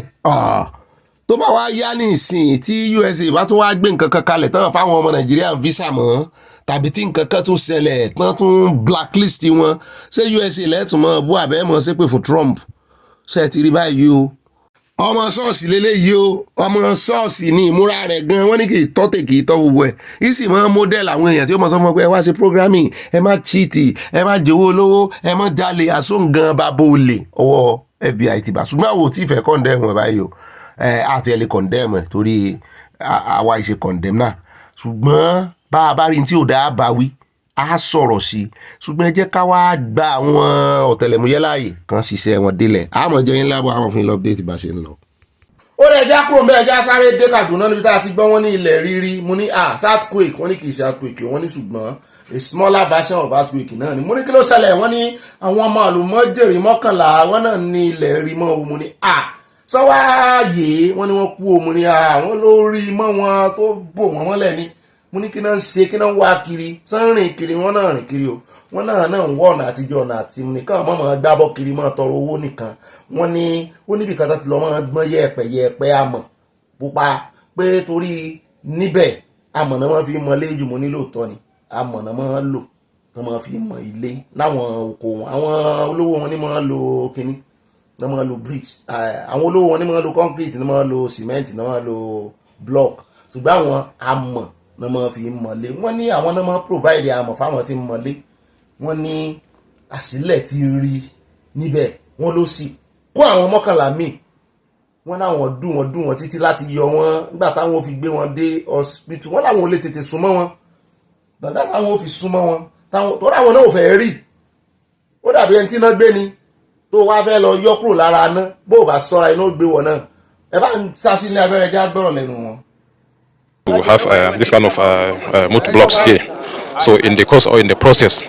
some these barrel feet fall on them. So that's what led to their death, and that 11 of them and some were injured. And right now they're in the hospital. We come to realize that the incident took lives of 11 people, and 8 people are now hospitalized. So based on our mandate and the responsibility we have within the agency, we believe this is just the beginning for state government commitment. It has happened, and the governor in his magnanimity directed the agency to provide relief items to the victim's family. There are interventions that we might need from the federal government, particularly issue of ecological and other erosion control agencies like Ministry of Environment and other related agencies, which of course we will take it up from here. We will take it to the governor, and we believe the governor will do justice to what has happened. ó dá o ẹja sáré dénú ẹka àpòpadà ẹja wọnú ìròyìn tí ó mọ tẹ̀lé inú abala sánú wọlé ẹja débàdàn ní ti ìròyìn Cocoa House. Mo dúpẹ́ wípé a ti wá rí confirmation rẹ̀ báyìí o gbogbo ẹ̀yin tí mo ní kẹ́ bá ń confirm ṣé kò sọmọ Ìbàdàn bí ni ó dá o wọ́n ní wọ́n ti mọ ẹni tó kú o wọ́n lórúkọ rẹ̀ àwọn Jẹ́fẹ́rànmi Akínyẹmí wọ́n ní ọ̀dọ́mọkùnrin ẹni ọdún 22 22 tó jábọ́ láti orí ilé alájà gogoro Cocoa House tó wà nílùú Ìbàdàn. Wọ́n ní ṣùgbọ́n ó ti kú báyìí mú náà sọ lánàá pé inú ilé jábọ́ ń rúbẹ̀ yẹn kó mọ̀ kú náà sóṣìṣẹ́ mass tiwa ni so ń bá àwọn communication ṣiṣẹ́ ni kí ló lọ ṣe ń bẹ̀ àbúrò ìwòran lókè ẹ̀jẹ̀ àwò ẹ̀jẹ̀ agbọ̀n tó lọ sí. Wọ́n ní akẹ́kọ̀ọ́ jáde ilé ẹ̀kọ́ afẹ́ Babalọlá yunifásitì tó wà nílùú Adó Èkìtì Abuad ní olóògbé ọ̀hún kó tó máa kẹ́kọ̀ọ́ nípa ìmọ̀ cybersecurity ní àjàkẹjọ Cocoa House ìṣáájú ìṣẹ̀lẹ̀ láabi náà o àwọn tó gba ọ́fíìsì bẹ́ẹ̀ ni o. Wọ́n lẹ́nìkan tó súnmọ́ olóògbé náà àmọ́ tí kò fẹ́ fi orúkọ ara rẹ̀ léde ló sọ pé ọ̀dọ̀ ìyá rẹ̀ ní Akínyẹmí ń gbé lágbègbè Meridian ní Àpáta nígbà tí bàbá rẹ̀ ń gbé ní orílẹ̀-èdè Amẹ́ríkà. Ẹ ní gba ìpè ibi lórí ọmọ èmi náà ní gbà. Wọ́n ní wọ́n ṣe practical ní o ó ti ẹ̀ dá pé wọ́n ní kó lọ sọ àkọlé ńlá kan sí orí Cocoa House èyí tó jẹ́ iṣẹ́ tí àwọn akọ́ṣẹ́mọṣẹ́ máa ń ṣe pẹ̀lú onírúurú irinṣẹ́ àtàwọn ohun ìdáàbòbò ara ẹni. Ṣùgbọ́n ẹni tó ń sọ̀rọ̀ ní iléeṣẹ́ náà ló jẹ̀bi olóòlù ń di ẹ̀bi ikú olóògbé ìlé lórí o. Mo ní kí nìdí ó ní ilé rere ni ọmọ yìí ti jáde wá ó sì jẹ́ oníwà rere kódà ó ní ọkọ̀ ayọ́kẹ́lẹ́ tí àwọn òbí rẹ̀ rà fún àmọ́ èèyàn kò lè mọ̀ nítorí pé bó ṣe máa ń ṣe ọmọlúàbí kò ṣe gàràgàrà káwọn òbí ìhun lówó. Wọ́n ní kó lọ sọ àkọlé ńlá kan mọ́ orí ilé alájà púpọ̀ náà èyí tó jẹ́ iṣẹ́ àwọn akọ́ṣẹ́mọṣẹ́ àmọ́ nítorí pé ó jẹ́ ọmọlúàbí ó gbà láti jíṣẹ́ náà. Wọ́n lẹ́yìn tí ó ti ìmọ̀ṣẹ́ tó wá kọ́ṣẹ́ wọ́n ní àwọn tó ti kọ́ṣẹ́ mọṣẹ́ wọ́n náà lè ṣe wọ́n sì máa di àmọ́ra kíní wọ̀ safety kíní. Wọ́n ní àwọn tí wọ́n nílé iṣẹ́ nǹkan wọ́n ní wọ́n gbìyànjú láti ṣe lóko òru wọ́n mọ nǹkan kan èèyàn jábọ́ láti Cocoa House ẹ fẹ́ dọwọ́ bò sórí yẹn gan ó tún yín síta. Ó ní wọ́n sọ pé àwọn gbé lọ sílé ìwòsàn pàjáwìrì bó tilẹ̀ jẹ́ wípé ó ti jáde láyé èmi náà sọ lánàá pé irọ́ náà pa. Wọn kò tilẹ̀ pé ìyá rẹ̀ gan ẹlòmíràn ló kàn sí ìyá rẹ̀ lórí aago sẹ́ńdọ́ o. Wọ́n nígbà tí iléeṣẹ́ ìròyìn kọ́kọ́ gbé wọ́n ní iléeṣẹ́ tí ọmọ ìtì lọ kọ́ṣẹ́ wọ́n ní wọ́n kọ̀ jálẹ̀ wọ́n sáré bò pé irú ìròyìn wọn lẹ̀ ń gbé wọ́n sáré da aṣọ bo òkú rẹ̀ náà mọ́lẹ̀ wọ́n ní kò tí ì kú àwọn fẹ́ gbé lọ síbítù ṣùgbọ́n a gbọ́ pé bàbá àtàwọn ìbátan olóògbé náà ti ń gbé ìgbésẹ̀ láti pe iléeṣẹ́ náà ní ẹjọ́ cyber security ní security fẹ́mi ẹni kọ́ mọ́ rè ta nǹkan sókè ládùúgbò òkè yẹn tó ọmọ tó tí ẹ̀ bí bóyá ó ní kí náà wọ́n pe kí ní yẹn náà ń bá ní ẹ̀rù pé òun lè wo ìsàlẹ̀ látòkè. ẹ ń bá ní ẹ̀rù phobia height phobia mo ló dáa bẹ́ẹ̀ kàn bàbá rẹ̀ àwọn òbí rẹ̀ kàn jẹ́ pé aṣọ ọbẹ̀ ti gọ́mọ lọ́wọ́ wọn ní kàn sọ bẹ́ẹ̀ nù ọmọ yẹn ti rìn owó ọjà aṣọ òbọ́mọ yẹn mọ̀ ọmọ lọ́mọ ti kú báyìí. ewu ń bẹ lóko lóńgẹ́ Nàìjíríà tọ̀tún tòsì tíwájú tẹ̀yìn tó ketílẹ̀ ewu ní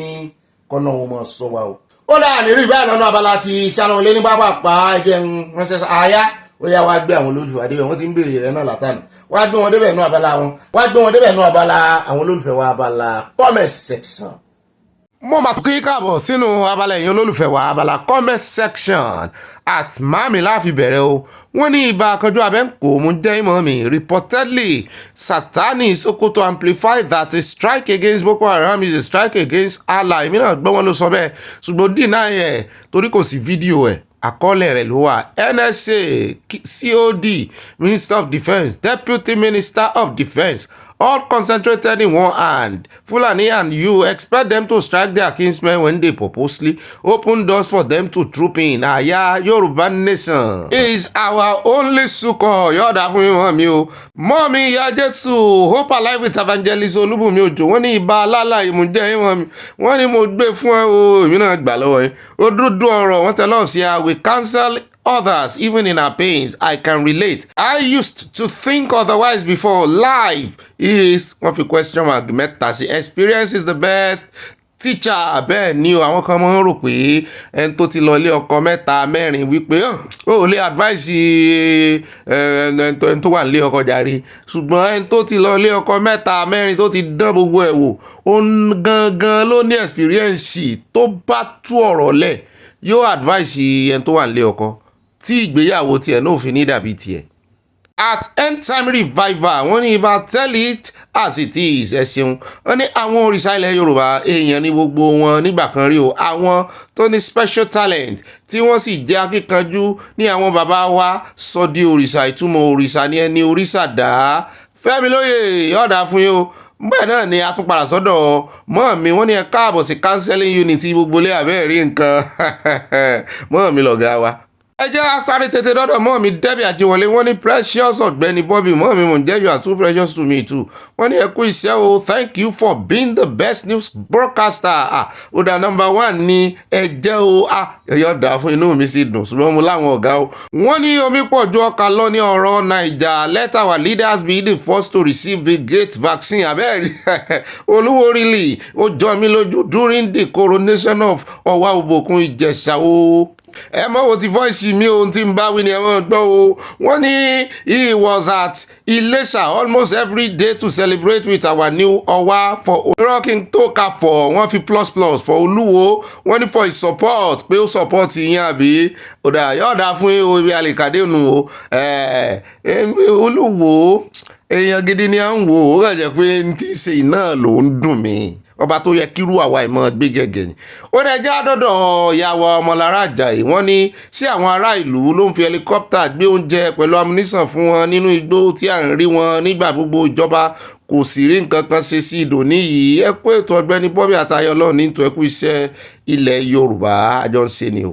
àtàtà Yorùbá nation no going back. àti dọ́dọ̀ mọ́ mi Tina Parker wọ́n ní the army general asks what is the motive. The motive is religion jare. Boko Haram is being helped because they want to achieve religious domination and country domination. I don't know what to say about Sowore. He will never support Yoruba nation. Bobby, thanks a million for the info. Wọ́n tán pọ̀ sí mi wọ́n tẹ love alárànbarà wọ́n bá ń kó fúláwà mi lé. bẹ́ẹ̀ náà ju kí sì sí mi náà jù sí mọ́ hàn o.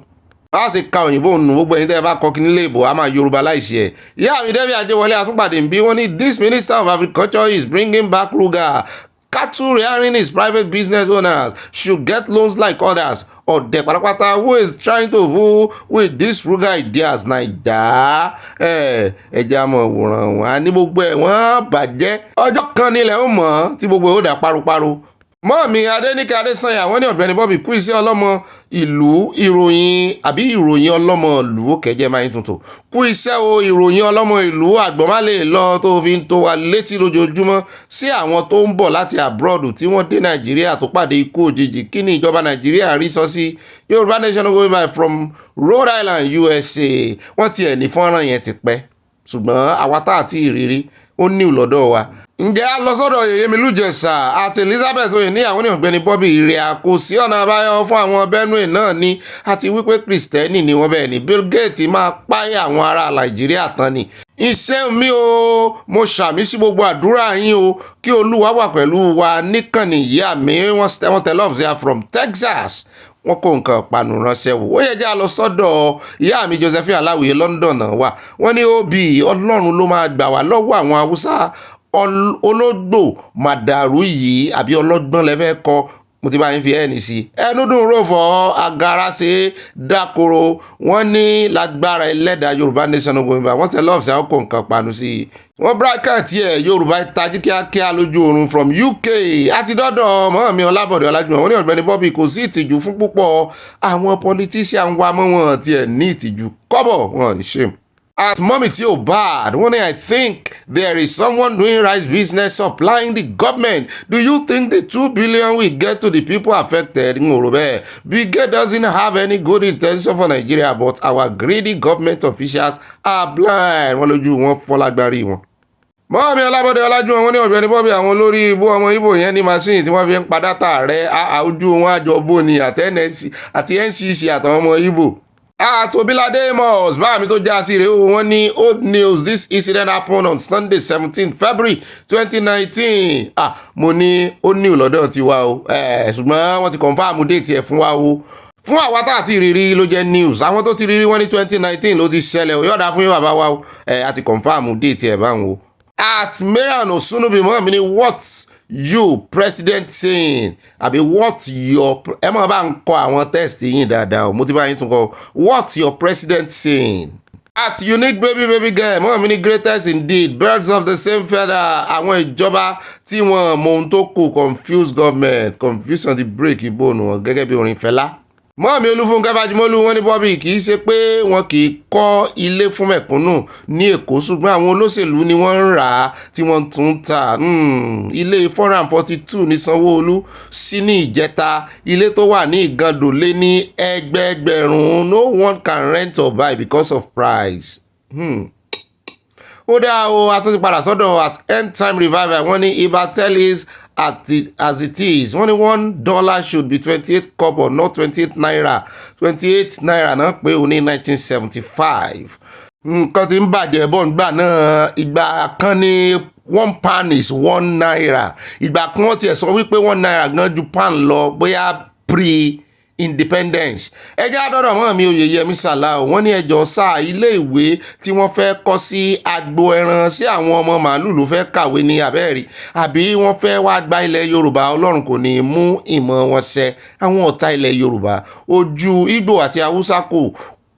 kúrò ní ilẹ̀ wa Yorùbá nation going back ó ní ọ̀nà àbáyọ. Àtọmọlẹ́wà Adésọlá yá mi ní Ọ̀gbẹ́ni Bobby bá Paul mo ń jẹ́ in the Lord is your strength in Jesus name amen. Wọ́n ní $1 was 65 kobo in March 1981 when we got back from the US. Bill Gates allegedly has said that he is making àwọn abẹ́rẹ́ that will make woman not to conceive thereby reducing population Yorùbá nation going back wọ́n tẹ love sí a. Bàbá wa tẹ́ ẹ sọ fún wa wípé 28 kobo ní ajẹ́pẹ́ correct nígbà náà wọ́n ní 1981 65 kobo ní dọ́là o a jẹ́ pé research tí mo lọ ṣe wọn correct ń bẹ. Báàmí Adéyẹmí ò ní wọ́n ní ọmọdé mẹ́ta ń ṣeré o eré o wọ́n ń ṣeré ayò ọ̀kan lóhun yóò tàun eré o eré ayò ọ̀kan lóhun o ẹ̀kún eré o eré ayò àní ọ̀kan lóhun o gàbọ̀n eré o eré ayò ọ̀wẹ̀kún yọ̀ọ̀dà fún bàbá mi torí kò sáàyè púpọ̀ Akínyẹmí from Kansas wọ́n ní mo kí gbogbo ilé o àpàdé láyọ̀ wà mí wa tún ti pàdé àtúpàdé lọ́la ẹjẹ́ àdọ́dọ̀ mọ́ mi Ọmọlẹ́wà Adésọlá wọ́n ní if nothing is done about the Igbo claim of Ile-Ife in future they will claim Yorùbá land àlòjù gbogbo wọn ló wà lára Yorùbá Mommy, you need baby girl. When I mean, yes, they need someone like Jerry Rawlings in Nigeria. Good talk. At Oyeniyi ancestral, wọ́n ní Ọ̀gbẹ́ni Bobby ọkọ ọmọge Yorùbá Nation in reality bẹ́ẹ̀ ni o. Wọ́n ní 1981 to 1984 tó mọ ń ṣe tíṣà 143 ní sálárì mi tí mo ń ṣe lẹ́fẹ̀kọ́ tí mo ń ṣe tíṣà 143 ní sálárì mi pẹ̀lú school certificate nígbà tí mo lọ sí teachers college ló di 205 mi ò kì í ná 50 naira tán lóṣù. Wow. Má ṣe o Nàìjíríà. Kí Ọlọ́run gbà wá o. John Oyeni from Houston, Texas. Ẹ ṣe bàbá mi o. Èèyàn mélòó ní gba sálárì ní ìṣínú àwọn civil servant tó ń ṣẹ́kù lọ́wọ́ wọn kó tó dọ́wọ́ wọn ti jẹ́ gbèsè lẹ́dẹ̀ẹ́. Ẹ jẹ́ àdọ́dọ̀ bá mi Ọlá Adéwálé wọn ní ọmọ Nàìjíríà pẹ̀lẹ́ o máa ṣe o. Sí ẹ lè sọ̀rọ̀ sókè ní àbí àwọn abániláyọ̀jẹ́ alákatakítí ọ̀fọ́n olóṣèlú ti fi ọwọ́ ìdákẹ́jẹ́ dí yín lẹ́nu àbí ṣe bí àìlè sọ̀rọ̀ kúkú ní ìbẹ̀rẹ̀ gbẹ̀wùdá ní kẹ́rẹ́kẹ́rẹ́ imú ẹlẹ́dẹ̀ àwọn ọmọ Nàìjíríà ti ń wọgbà nítorí àtẹnujẹ 5,000 àti àpò mélòó. Mo rò pápó owó lẹ́fẹ́ sọ àpò rẹ́sì ìgbà míì kì í tápò rẹ́sì gan kó bí owó wọn kàn fọwọ́ wọn fún ọ láti ọwọ́ àwọn ọ̀bà yìí jẹ́ olóṣèlú sí ọ̀. Mọ́mí ìyáàfin Fáláì wọ́n ní ibà sójú abẹ ní kò mọ̀ ń jẹ́ yín o wọ́n ní ẹ̀jẹ̀ ní àwọn ìjọba yìí mú o. Nàìjíríà kò ní happen sí wa àti àwọn ẹbí wa wà mí o. We cover ourselves with the precious blood of Jesus Christ. Wọ́n kàn capital letter Yorùbá Nation no going back. From Canada wọ́n tẹ love sí àrẹ̀pẹ̀tẹ̀ o. Ẹ jẹ́ àdọ́dọ̀ mọ́ mi Christiana Tolúwaláṣẹ wọ́n ní Ọ̀gbẹ́ni Bobby àyà ń kọ́ o. Ó náà wà ń bí o. Wọ́n ní ẹ kú iṣẹ́ ọmọ ìlú o.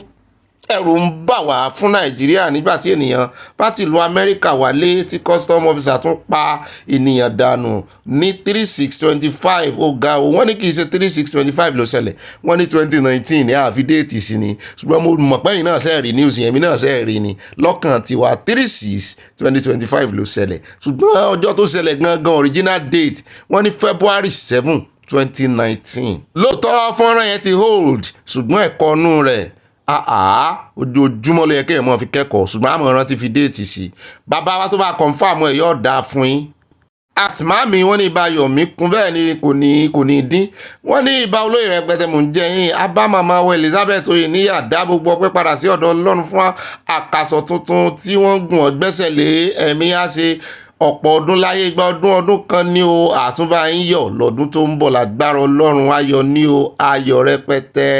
ẹ̀ ń bá láyọ̀ yọ̀ wọ́n bò náà yọ̀ abẹ́yìn náà yọ̀ mọ́ mi gbogbo wa láàjọ láyọ̀ pọ̀. Báàmí Richard Bídàpọ̀ mẹ́mbà wa ni wọ́n ní Ọ̀gbẹ́ni Bobby Natasha will win Akpabio and federal government. Bẹ́ẹ̀ni ọ̀rọ̀ tiẹ̀ ti tún wá gbàbòmí ìjọba yìí. Wọ́n tẹ̀síwájú wọn ní marriage of actors and actresses don't always last because ego and pride. Ó ń jọ bẹ́ẹ̀ lóòótọ́ o. Mọ́mí Janet Adigbẹ̀dẹ̀ wọ́n ní what a country devil is in control of that country Nigeria will not happen to us yóò àmì o. Bobby ó ga o ẹ̀rù dẹ̀ ń bà mí ẹ̀mọ́ bẹ̀rù olórí wa dẹ̀ dákẹ́ ṣe bá a ṣe máa bá a lọ rèé iléyàwó Yorùbá Nation no going back wọ́n tẹ lọ́ọ̀fù sí àwọn fi nǹkan panu lé àti dọ́dọ̀ mọ́ mi mo ní sọ lára mọ́ wọ́n ní Ọ̀gbẹ́ni Bobby àti ayé ẹ̀kú ètò Ọlọ́run ní tó ibà sáná wọlé bíi géètì olóore ìsọnù ó ti mọ̀ wípé dumping ground ní Nàìjíríà Yorùbá Nation no going back I love ìran mi èmi náà love ìran mi gbogbo ẹni tó bá sì love ìran mi èmi náà love ẹ wọ́n kó nǹkan panu ránṣẹ́ sí a lecturer mi at Fatima Abubakar wọ́n ní good evening sir Bobby Ibale jẹ́lì well done you are blessed inshallah àmín ya Allah wọ́n ní èyà ó máa ṣe ojoojúmọ́ lọ́rọ̀ Nàìjíríà ń burú sí ó ti sú Yorùbá Nation going back wọ́n tẹ love sí a bẹ́ẹ̀ náà ni wọ́n ra wẹ́ẹ̀bẹ̀ sọ lọ́hùn wọ́n fi star sí. Ó rẹ̀ jábọ̀dì sọ́dọ̀ ọmọ mi Lára Ọlábọ̀dé wọ́n ní meetings with security head that leads to zero shame wọ́n ní nǹkan tìjú ni kò sí ọ̀nà àbáyọ tó ti díẹ̀ jáde ọ̀rọ̀ ńlá. Ó rẹ̀ àti dọ́dọ̀ ọmọ mi Táwà Kálítù mo bọ́ Ọlọ́run dúró àti Táwà Kálítù Àbíkẹ́ wọ́n ní Ọ̀gbẹ́ni Bobby ẹ̀kú ètò Ọlọ́run yóò máa bá wa sí àmì o gẹ́gẹ́ bí àdúrà yín Nàìjíríà kò ní bá wa kẹ́dùn àmì o ẹ̀mí ènìyàn kò jọ wọ́n lójú. Ó ga o láti California náà ti fi àtẹ̀jíṣẹ́ ránṣẹ́ wúrà ẹja sáré dé ọ̀dọ̀ Atolúfẹ́mi mo dúró kó wọ̀ bẹ́ẹ̀ ni àtọ̀gbẹ́ni Bobby bá mi mò ń jẹ wọ́n ní also known as ibà ganu sí ẹ ò rí wípé pípa ti pọ̀ jù lábẹ́ ìjọba Tinubu ni wọ́n ti gba owó ẹ̀mí wá àìrọ́ wọn nígbà kan gba tíya tí ẹ kò bá gbàgbé pé Dangote ló mú Bill Gates lọ kí Tinubu nínú Aso Rock tí wọ́n sì di ọ̀rẹ́ àpàpàǹdodo bẹ́ẹ̀ ni gbogbo ayé ló mọ ẹ̀dá burúkú yìí sí àwọn iṣẹ́ láabi wọ́n ní wọ́n lè dànù lórí ọ̀rọ̀ pípa tí wọ́n ń pa dúdú ní ìlú India ní o wà àfàìmọ̀ kò mọ́ àpùtàlìkàdénù ogun díẹ̀ at ìyá àyàn wọ́n ní Olúwo ti sọ fún Aláàfin Ọ̀yọ́ pé Aláàfin Ìwó ni òun náà fẹ́ máa jẹ́ bẹ́ẹ̀ ni mo gbọ́ bẹ́ẹ̀ wọ́n ló lọ́ọ́ Aláàfin lòun fẹ́ máa jẹ́ kò tún jẹ́ ẹ̀mí àmọ́ ó dáa o bóyá Sultan ni ó tún jẹ́ lọ́la wọ́n ní àwọn ọlọ́jà ni kò jẹ́ kí ọjà kò wálẹ̀ àwọn olóṣèlú Ondo ṣe dáadáa láti máa ṣe ìjọba ní yíkáyíká ṣe pé all around ẹnìkan kì í jẹ́ kílẹ̀ òfẹ́ o Bobby àti àyà ẹ kú iṣẹ́ o mọ́ mi fẹnu sí wọ́n ní àwọn ọlọ́jà náà ní lọ́wọ́ o wọ́n ní lala tó bá ròkè lọ́dọ̀ wọn ìfẹ́ wálẹ̀ ẹ jẹ́ àdọ́dọ̀ mọ́ mi Ọlágójú àṣà ìwọ́n ní Ọ̀gbẹ́ni Bobby oníròyìn àlàáfíà mọ́ mi mò ń jẹ́ àlàáfíà Ọlọ́run ní fi ń sílẹ̀ wọ́n ní èrò ọkàn mi ni wípé ó dàbí ẹni wípé ìjọba fẹ́ kí wọ́n pa gbogbo ènìyàn tán nígbà náà wọ́n á máa jẹ ọba lé àwọn mínísítà wọn àti ẹbí wọn ẹni tí ó bá fẹ́ para rẹ̀ kó lọ gba abẹ́rẹ́ ikú tí wọ́n ń gbé wá fún wọn ọmọ Yorùbá ẹ ronú yín o Yorùbá nation no going back from Chicago ẹ sì rántí ọ̀pọ̀lọpọ̀ àwọn nǹkan tí Tinubu náà ń gbé ṣe pàápàá jùlọ lórí ọ̀rọ̀ owó orí Bill Gates òun náà ló fún lọ́wọ́ mọ́ mi Stella owó ẹ̀mọ́ bínú àti dọ́dọ̀ wọ́n ní ẹjọ́ gbogbo ẹ̀sùn tí àwọn ológun àti àwọn ará ìlú fi ń kan ara wọn yìí nínú ìjọba bàbá èmi lókàn yìí ṣé bàbá èmi lókàn ò gbọ́ ní wọ́n ti sùn wọ́n sọ títí wọ́n ní àwọn gómìnà nínú ìjọba èmi lókàn wà nínú àwọn tí ń ṣe agbódegbà fún àwọn Boko Haram ẹjọ́ bàbá kí lẹ ti fẹ́ wá ṣe báyìí àbí ẹ máa ní pé ò gbọ́ ni pé wọ́n fi ẹ̀sùn kan àwọn gómìnà yín ni bàbá ò gbọ́ o ìpàkó ò gbọ́ sùtì ẹni bàbá fi ṣe o ọmọlára àjà ìmọ̀ mi ní Ọ̀gbẹ́ni Bobby mò ń gbádùn ìkànnì yìí o wow èmi náà ń gbádùn yín Ọlọ́run yóò túbọ̀ máa ràn yín lọ́wọ́ o ẹ ò máa rí ṣe lágbára Olúwa Ọlọ́run ẹlẹ́dàá àmì o mo rí gbogbo nǹkan ìpanu fruit pia gbogbo ẹ̀tẹ́ fi ránṣẹ́ àti love ẹ ṣeun mọ́ mi yọ̀ọ̀dà fún yín Káyọ̀ Victor bá mi ní Ọ̀gbẹ́ni Bobby kudos to you ìbàlẹ̀ jẹ́lì èmi náà gbé kùndùsì fún yín politicians are liars wọ́n ló pòrọ̀ ní Lagos Calabar Coastal Road is way to jí owó money for 2027 election allegedly is this first marriage compulsory rárá o ìgbéyàwó ìsọnù Yorùbá unite and Yorùbá liberation comes quickly wọ́n tẹ love sí arẹpẹtẹ àti nǹkan panu at Ọmọlára Àjàyí àtúnpàdé bí wọ́n ní they wanted to turn Nigeria to Islamic country motive wọn nù. Mommy Modina Solomon, one of my brother, this old clip, but I guess that was what happened. Old clip. Wọ́n ti sọ bẹ́ẹ̀ náà ẹ ṣeun tẹ́rì confam ẹ̀ fún wa. Mọ́mí Grace olùṣòótọ́ wọ́n ní mo kí brọ́dà mi Ọ̀gbẹ́ni Bobby àyà àti gbogbo àwọn ọmọ orílẹ̀-èdè Yorùbá pé a kú oríire òní fún àdúrà ọjọ́ mẹ́ta tí a parí lónìí kò ní lọ lásán o a ò rí ipasẹ̀ àdúrà ńlá ní láìpẹ́ àti àìjìnà ní àṣẹ Èdùmàrè àmín àbí èmi náà rí bàbá wa Akíntóyè professor tán náà gbàdúrà kíkankíkan wọ́n tún kó ti Bible mo ní wow mo yá ń sàmì kíkankíkan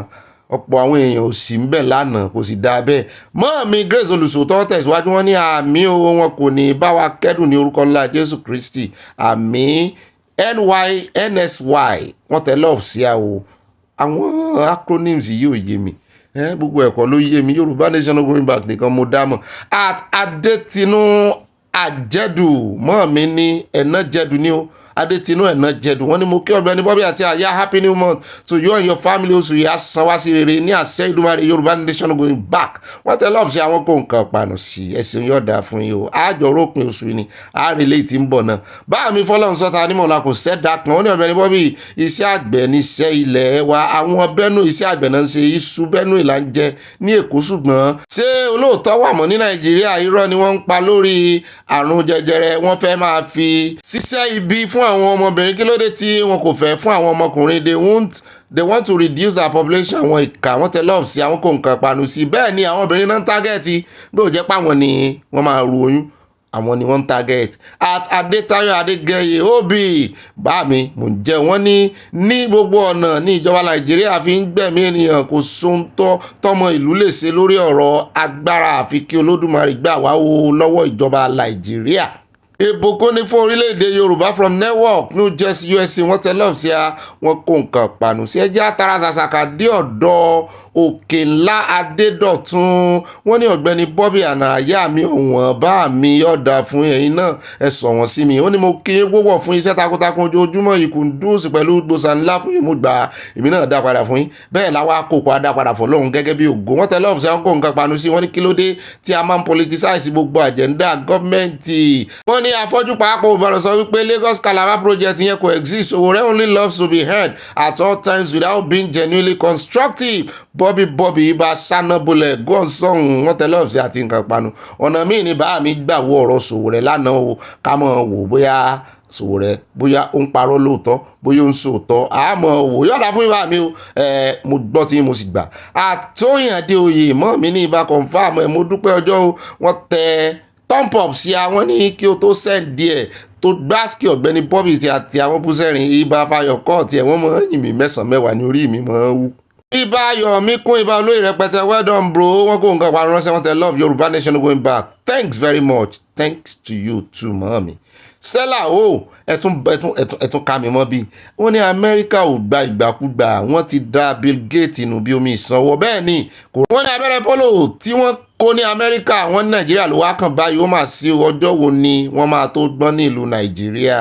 ẹ wò mọ́ mi kò yé mi o mọ́ mi fún mi lọ́lá wọn ní Ọ̀gbẹ́ni Bobby Elédùmarè a máa fi ìsọ rẹ̀ sọ gbogbo wa lórúkọ Jésù ibà Yorùbá nìsàn ibà kéde Yorùbá nìsàn káfàtà àyà ń kọ́ òun náà wà bí àyà wọn ní bèrè rẹ̀ yóò Ọlọ́run ò ní jẹ́ kárànì fẹsẹ̀ sí tọmọtọmọ pẹ̀lú àṣẹ Èdùmàrè àmì o. Omi tó yá dé àtúpàdé mi wọ́n ní Ọ̀gbẹ́ni Bobby bá pọ̀ kò ní rẹ̀ yín àmì o more strength àwa ń gbádùn ìròyìn yín pẹ̀lú nǹkan olómi ọsàn tútù wow yọ̀ọ̀dà fún yín ẹ fi rẹ̀ ń gbẹ wọ́n ní wàláì you are doing wonderfully great job thanks for all you do mọ́ mi àìdúpẹ́ ara ẹni wọ́n kó nǹkan panu ránṣẹ́ wọ́n ju kíṣìsì sí mi wọ́n tẹ lọ́ọ̀fù sí from Florida USA ire o èmi náà ju kíṣìsì iṣẹ́ tí hàn Mississippi power mo ti dọ́dọ̀ yín wọ́n ní kí ni Nàìjíríà dàbá yìí kò yá o God will not let Nigeria happen to any one of us in Jesus name. wọ́n ní ìtàjẹ̀sílẹ̀ everywhere ó ga ó lágbára o. mọ́mí Victoria Bádéjọ mo ka imọ́ bí wọ́n ní ibà gbé wọn débẹ̀ kú iṣẹ́ takuntakun kí Ọlọ́run máa sọ wa mí o Nàìjíríà ò rọrùn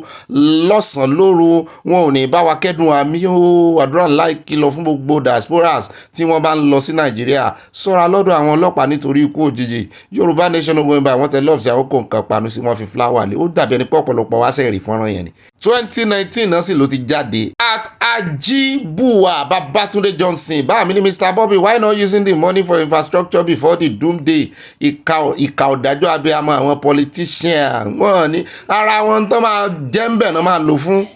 mọ́ọ̀mí Olúṣọlá Adébáyọ̀ wọ́n ní vaccine irọ́ wò nìyẹn nothing comes free allegedly nǹkan tí mo gbọ́ tipẹ́tipẹ́ ni wípé àwọn ọmọbìnrin tí wọ́n bá ń lò fún God forbid kò ní lóyún láyé láti bí ọmọ irọ́ ni ẹ̀kọ́ lọ́mọ tí ẹ̀jẹ̀ kan lọ gé ẹ̀mí wọn kúrú kó wọ́n yẹ pé nǹkan fẹ́ dènà náà ni ó padà pa wọn. Yàwásáyé Bákàrẹ̀ wọ́n ní Ọ̀gbẹ́ni Bobby thank you for all you do may the glory of the Lord continue to radiate around you and your family wọ́n tẹ lọ́ọ̀fù sí àwọn kó nǹkan pàánù sí mo ní àmì o àtẹ̀yìn náà wọ́n ṣẹ́jú sí mi látọ̀kan mi gan ṣe kí ni mo dá padà mo ṣẹ́jú sí wọn. ó rà yá dọ́dọ̀ Mọ́mí Adésọlá Ọládèjì wọ́n ní Mufti Ìwó ní orúkọ rẹ̀ ṣeun òrántí kò sí ní mo fẹ́ fọ́kọ rẹ̀ ṣe ṣùgbọ́n ẹ ṣeun tẹ́ rán létí tẹ́ já ń sí. Mọ́mí Sọlá Odùmọ́sù àrètí ọjọ́ bí yín o àrètí kéèkì kì í ṣe ọ̀la mọ̀ ni àbóni ni ọ̀la ni wọ́n tẹ lọ́ọ̀fù sí abẹ́ náà ni wọ́n ṣe Mushin cheese wọ́n fàágùn àti dọ́dọ̀ ọba mi Akínlábí King wọ́n ní Ọ̀gbẹ́ni Bobby ẹ̀ pẹ́ fún wa mi ò àjọ pẹ́ fúnra wa ni o Yorùbá nation ilé ti yá o Olúwa túbọ̀ máa fún ẹ ṣe àmì kó mọ̀ bá wa ṣe ní bàmí bẹ́ẹ̀ náà ni wọ́n tẹ lọ́ọ̀fù sí àwọn kò nǹkan pàmì ránṣẹ́ Yorùbá nation Olúwa mú wa délẹ̀ lérí o àmì ilẹ̀ ire àmì. àtidọ́dọ̀ mọ́ mi Mercy Brown láti Netherlands kan yẹn wọ́n ní my bobbicious delicious Bobby mọ́ mi láì tí ì tán mi wò wọ́n ní ẹ kú ọjọ́ mẹ́ta mò ń gbátùn yín lójoojúmọ́ before work wow ohun ìṣeré puppet ní wá lọ́wọ́ àwọn olóṣèlú yìí nígbà fún àwọn agbésùmọ̀mí ohun èlò tool wọ́n ní o although allegedly stay blessed too morite káwókè ọlọ́run lẹ́yìn yìí ṣe mi o bẹ́ẹ̀ náà ni wọ́n kó nǹkan panu ránṣẹ́ wọ́n fi lọ́ọ̀fù sí bèbí tẹ́ wá fi sí ṣé kíìsì ni ó dáa èmi náà ju kíìsì sí kì í ṣe kíìsì òṣùlọ́ wọn ju kíìsì sí ni ṣé ẹ ti hàn. ó dá owó káàbọ̀ padà ó sáà yá ṣe yín dáadáa àìní gan mo ganu sí kọ́mẹ̀ntì ni mo ń gbádùn bó ṣe ń flow àyà try bẹ́ẹ̀ náà ni mo kàn sára gbogbo èèyàn olólùfẹ́ wa pátápátá pàápàá jùlọ gbogbo ẹ̀yin tẹ̀ ń ṣe níwọ̀nba tí ojú 5 lines lọ gbogbo àwọn tí wọ́n kọ tí wọ́n gùn wọ́n fojú ẹ̀gbẹ́ wò yín ni o wípé ẹ jẹ́ á bẹ̀rẹ̀ sí ní mú ká bẹ̀rẹ̀ sí ní practice bá a sì mọ̀ gbọ́ràn sófin lẹ́nu o bá a bá dínú Yorùbá nìsan bá a sì mọ̀ bọ̀wọ̀ fún òfin gbogbo alájọ sòfin kó mọ̀ ju 5 lines lọ ó bá ti jù bẹ́ẹ̀ lọ ẹ kọ́ lẹ́lẹ́ẹ̀kejì ṣùgbọ́n àwọn èèyàn wọ́n dànù bí omi ìsanwó ẹ mọ̀ jẹ́ àṣẹ bẹ́ẹ̀ o ẹ jẹ́ àmọ́ gbègbèsẹ̀ ká mọ̀ líìfù bá a ṣe gbénú òmìnira bá a bá gba Yorùbá nìsan tán wọ́n bá sòfin sáà ní mọ̀ gbọ́ ni ẹ lọ́mọ kékeré ló sòfin ó dáa kò rí bẹ́ẹ̀ nílùú ìbò tá a fẹ́ kí Yorùbá nìsan dáa jù bẹ́ẹ̀ lọ o àwa fẹ́ kó dáa jù ló ìbò lọ wọ́n sì ń gbọ́ràn nílùú ìbò ó dáa o pápápá ẹ wá nǹkan jókòó ẹ fìdílé nǹkan ẹ wá nǹkan olómi tútù àti nǹkan parun tẹ́wọ̀n sọ̀rọ̀ àjìjà kí wọ́n á mọ̀ gbé yín débẹ̀ kí wọ́n tẹ yín sí rẹpẹtẹ nínú àkójọpọ̀ ròyìn bọ́ bá dilẹ̀ ẹ bá pín kó kálé kó kakó bẹ́ẹ̀ náà ni ìmọ̀ràn yín sí kókó nínú comment section ká lè rí lò lọ́la o alákọ̀ọ́kọ́ ń bẹ̀ ẹ ní fi ti àbíká fi bẹ̀rẹ̀ atótónu kẹmọ́lá atótónu mi pọ̀ irọ́ ẹ mọ́ ti ìjà fi bẹ̀rẹ̀ ẹjẹ́ àfi sí àárín ẹjẹ́ àfi ti ọba tó ń gé létí ó ṣe mí ní kàyéfì pé ó náà ṣe máa gé odidi ọba létí kí ló ṣẹlẹ̀ ta ni gan-an ta ni ọba ń bá jà. wọ́n wá ní ta ló ní audacity tó rè kọlu ọba tó rè dìgbò lu ọba wọ́n ní ẹnìkan kọlu ọba odidi ọmọ Ọládìméjì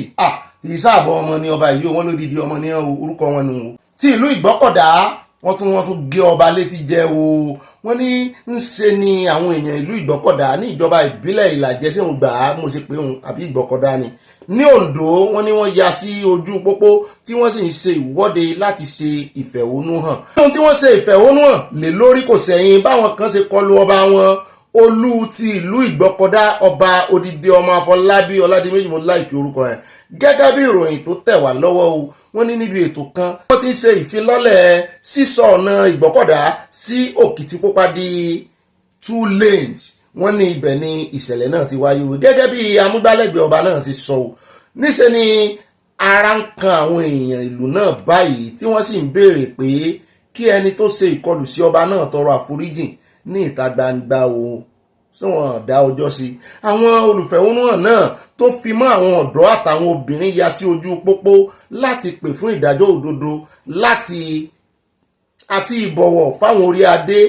àti ọrùn ìlẹ̀kẹ̀ látọwọ́ àwọn aráàlú wọ́n ní ẹ máa bọ̀wọ̀ fáwọn orí adé kí ló ṣẹlẹ̀ gangan àròyé rẹ̀ ń pọ̀ àyà wọ́n ní ọjọ́ ajé ọjọ́ Monday ọjọ́ 2 oṣù kẹfà ọdún 2025 mo ní kò tí ì pẹ́ ní ìròyìn sọ pé olórí agbègbè kan ṣe ìkọlù sí ọba odidi ọmọ Afọlábí Ọládìméjì olú ti ìlú Ìgbọ́kọ̀dá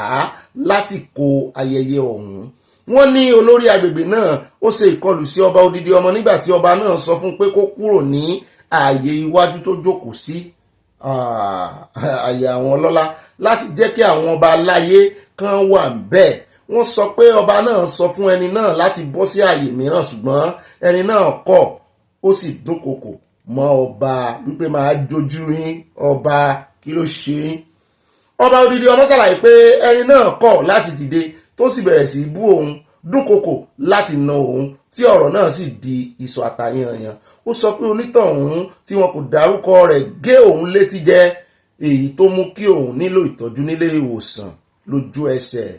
onírànlọ́wọ́ wọ́n ní olùrànlọ́wọ́ fún ọba aláyé náà tún fẹ̀sùn kàn pé ẹni náà hùwà àfojúdi sí ọba náà nítorí ó ní àjọṣepọ̀ pẹ̀lú àwọn tó wà ní ìjọba tó sì jẹ́ ìgbìyànjú láti tàbùkù ọba ó dáa bẹ́ẹ̀ àbálàjọ ìṣẹ̀lẹ̀ náà ti fa ìfẹ̀hónúhàn àti awuyewuye ní ìlú ọ̀hún táwọn èèyàn sì ń ké pe ìjọba láti fojú ẹni náà winá òfin o gẹ́gẹ́ bí ọba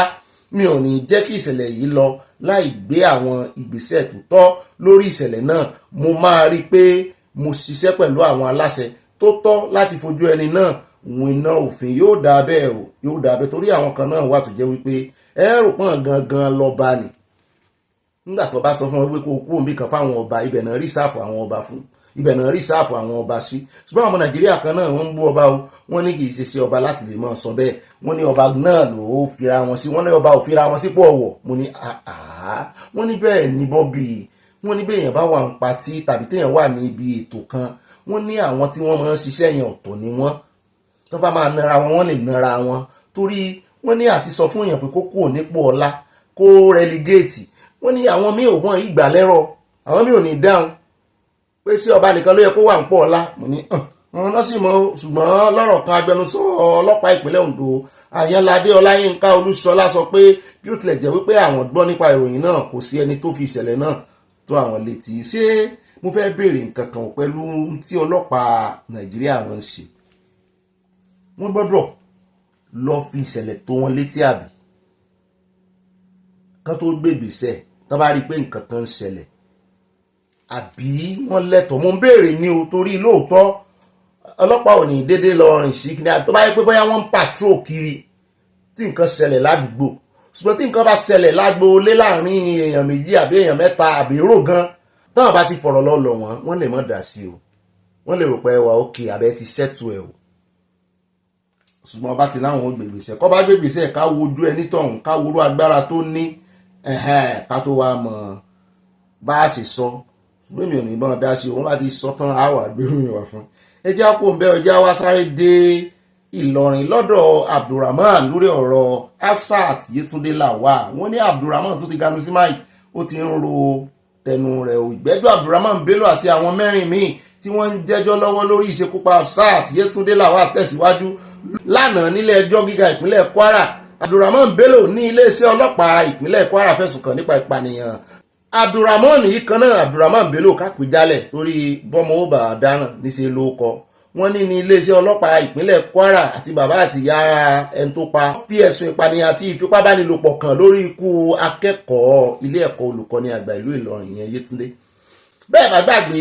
ìgbẹ́jọ́ tó rékọjá sẹ́yìn ó ṣàfihàn àwọn ẹlẹ́rìí márùn-ún tí wọ́n jẹ́rìí tako Abdulrahman Bello tí wọ́n sì ṣàfihàn fọ́nrán fídíò ibi tí Abdulrahman Bello ti jẹ́wọ́ fún àwọn ọlọ́pàá pé lóòótọ́ òun ló ń pa Hafsat èyí ni ohun tó ṣẹlẹ̀ nílé ẹjọ́ ẹ̀jẹ̀ asáré ìfitónilétí Ayọ̀ọ́lá Àkàndé àti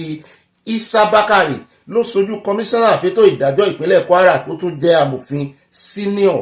Ibrahim amòfin àgbà níyan Chukwudi Maduka ní agbẹjọ́rò olùjẹ́jọ́ kìíní tí AS Hussaini Sulaiman Alámọ̀yàn sojú olùjẹ́jọ́ kejì Ma Yusuf sojú olùjẹ́jọ́ kẹta Abdulrahman Adélọ́dún sojú fún olùjẹ́jọ́ kẹrin Ṣẹ́gun Abdulrahman ni Ayọ̀ọ́lá Àkàndé agbẹjọ́rò ìjọba ni àwọn tún ní ẹlẹ́rìí méjì míì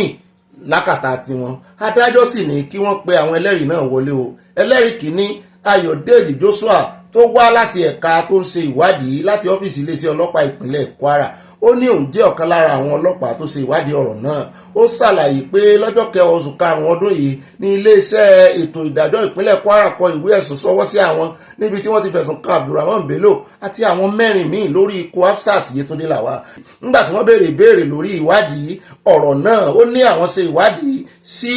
akoto ọwọ́ rẹ̀ àti ẹ̀rọ ayélujára Facebook rẹ̀ bẹ́ẹ̀ ni àwọn rí àṣẹgbà ní ilé ẹjọ́ láti wo ẹ̀rọ ìbánisọ̀rọ̀ rẹ̀ a jẹ́ wípé kán tó wo ẹ̀rọ ìbánisọ̀rọ̀ èèyàn ilé ẹjọ́ gbọ́dọ̀ fọwọ́ sí àwọn ọlọ́pàá ìsìn ìrànràn ilé ẹjọ́ nínú ìwádìí wọn ó tẹ̀síwájú ó láwọn rí pé Abdulrahman Bello pé Hafsat Lawal fún ìgbà àkọ́kọ́ lọ́jọ́ 9 oṣù kejì ọdún yìí wọ́n ní ṣùgbọ́n nígbà tó fi máa di ọjọ́ 10 ní oṣù kejì ọdún yìí Abdulrahman Bello pé olóògbé náà nígbà 4 láàrin aago 1 ọ̀sán sí aago 4 ìrọ̀lẹ́ Àkàndé ní àwọn ránṣẹ́ pé àwọn 5 náà tí í ṣe ìyá Barakat Alágbo àti Jimoh Ibrahim fún ìfọ̀rọ̀wánilẹ́nuwò tí àwọn sì rí wípé Abdulrahman Bello bá wọn sọ̀rọ̀ lórí ìṣègùn ìbílẹ̀ ó ti ẹ̀dá bẹ́ẹ̀ kó fojú mímọ́ wọn tó sì ń bi wọ́n ní ìbéèrè bí ewé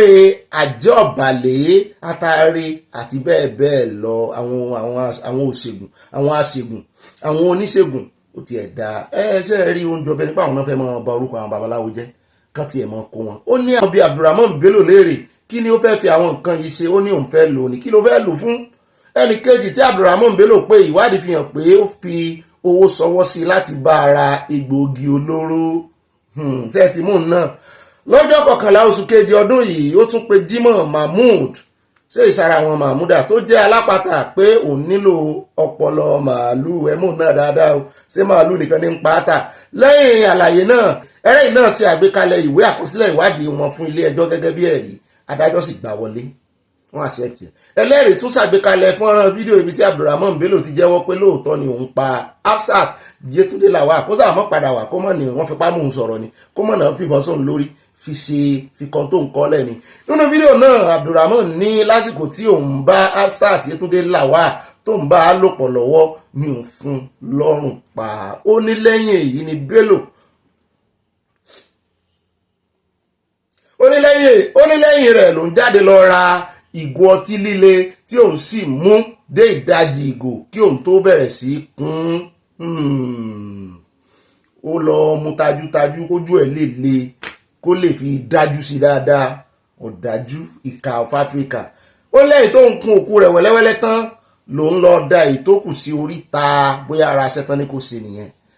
Kò mọ ògùn igan ó sì ń béèrè lọ́wọ́ àwọn ṣe rí àwọn tí wọ́n láwọn jóògùn kiri náà gan. Àáfàá sì pọ̀ nú wọn. Àáfàá pútì ẹ̀ láwọn kan tán máa ń mú ní Abẹ́òkúta ń gbà ẹ̀mọ́bìnrin ẹ̀yà ará Ògùn state. Tán máa ń mú tán máa ń pa àwọn èèyàn kan náà ìyàwó rẹ̀ náà mọ́ bá wọn mú èèyàn dání ẹ̀ sì fi ọ̀bẹ sí èèyàn lọ́rùn. Ẹran ló sunrun yín, ẹran ewúrẹ́ ló sunrun àwọn eléyìí wọn ìṣe èèyàn ẹranko ni wọ́n. Ó ní òun sọ fún bàbá olóògbé pé ọ̀rọ̀ yìí ti kọjá bíbásùn torí òun ti pa ọmọ wọn o. Àkàndé ní Bello ní lẹ́yìn èyí ni àwọn ọlọ́pàá wá mú òun tí wọ́n sì ránṣẹ́ pé àwọn òbí Hafsat. Ìgbà tí àwọn òbí rẹ̀ dé àgọ́ ọlọ́pàá wọ́n ní kí ló dé tí ó fi gbé ọmọ àwọn pamọ́ tí òun sì tún bá sùn. Ó ní òun sọ fún bàbá olóògbé pé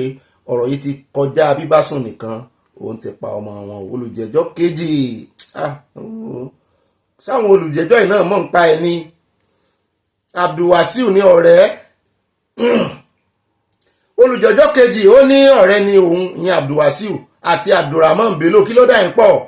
ẹ̀fọ̀rẹ́ rẹ̀ hàn mí kí mo róyàn tó jẹ́ ọ̀dọ̀ òun ló sì ti ń gba kéwú àmọ́ òun kò mọ̀ nípa ẹ̀sùn ìṣekúpa tí wọ́n fi kàn ó àwọn kan jẹ́ ọ̀rẹ́ lásán ni ó dáa ó tí ì sọ tẹnu rẹ̀. Olùjẹ́jọ́ kẹta Muideen Suleiman náà ní òun kò mọwọ́ mẹsẹ̀ lórí ẹ̀sùn náà àti pé àkóbá ló jẹ́ fún òun. Olùjẹ́jọ́ kẹrin Usman Mohammed ní òun kàn mọ́ rí Abdulrahman lọ́ọ̀kan ni òun mọ̀ pé ọ̀daràn ni o. Bákan náà ni olùjẹ́jọ́ karùn-ún sọ pé ibi àdúrà làwọn ti pàdé òun ò sì lọ́wọ́ sí ẹ̀sùn ìṣekúpa tí wọ́n fi kan ọ̀rẹ́ àwọn ọ̀rẹ́ yín ni o. Ẹlẹ́rìí kejì Dr. Kúnlé Adéwálé tí í ṣe igbákejì alága ẹgbẹ́ ajàfẹ́tọ̀ọ́ ọmọnìyàn ṣàlàyé pé lọ́jọ́ 9 oṣù kẹrin ọdún yìí àwọn òṣìṣẹ́ elétò ààbò ọ̀tẹlẹ̀múyẹ́ pé òun lórí ẹ̀sùn tí wọ́n fi kan Abdulrahman fún ìpànìyàn. Ó ní gẹ́gẹ́ bí agbẹjọ́rò ajàfẹ́tọ̀ọ́ ọmọnìyàn òun dá wọn lóhùn. Ó ní ojú òun ni gbogbo àwọn tí wọ́n fẹ̀sùn kàn náà ṣe kọ wo tán mọ̀ ó ti ẹ̀dá ṣe ẹrántí lọ́jọ́ sí tí wọ́n da ẹjọ́ DSS àtàn da gbogbo ẹ̀rí àwọn DSS nù tán sọ wípé wọ́n gba ẹ̀rí lẹ́nu Nnamdi Kanu pé kò sí agbẹjọ́rò rẹ̀ ń bẹ. Sẹ́ni pé àwọn eléyìí ṣe dáadáa wọ́n tọ́ wọ́n sì yẹ kán tọ́ agbẹjọ́rò wà ń bẹ. Ìdí ni wípé àìbá àmọ́ Abdulrahman lè ní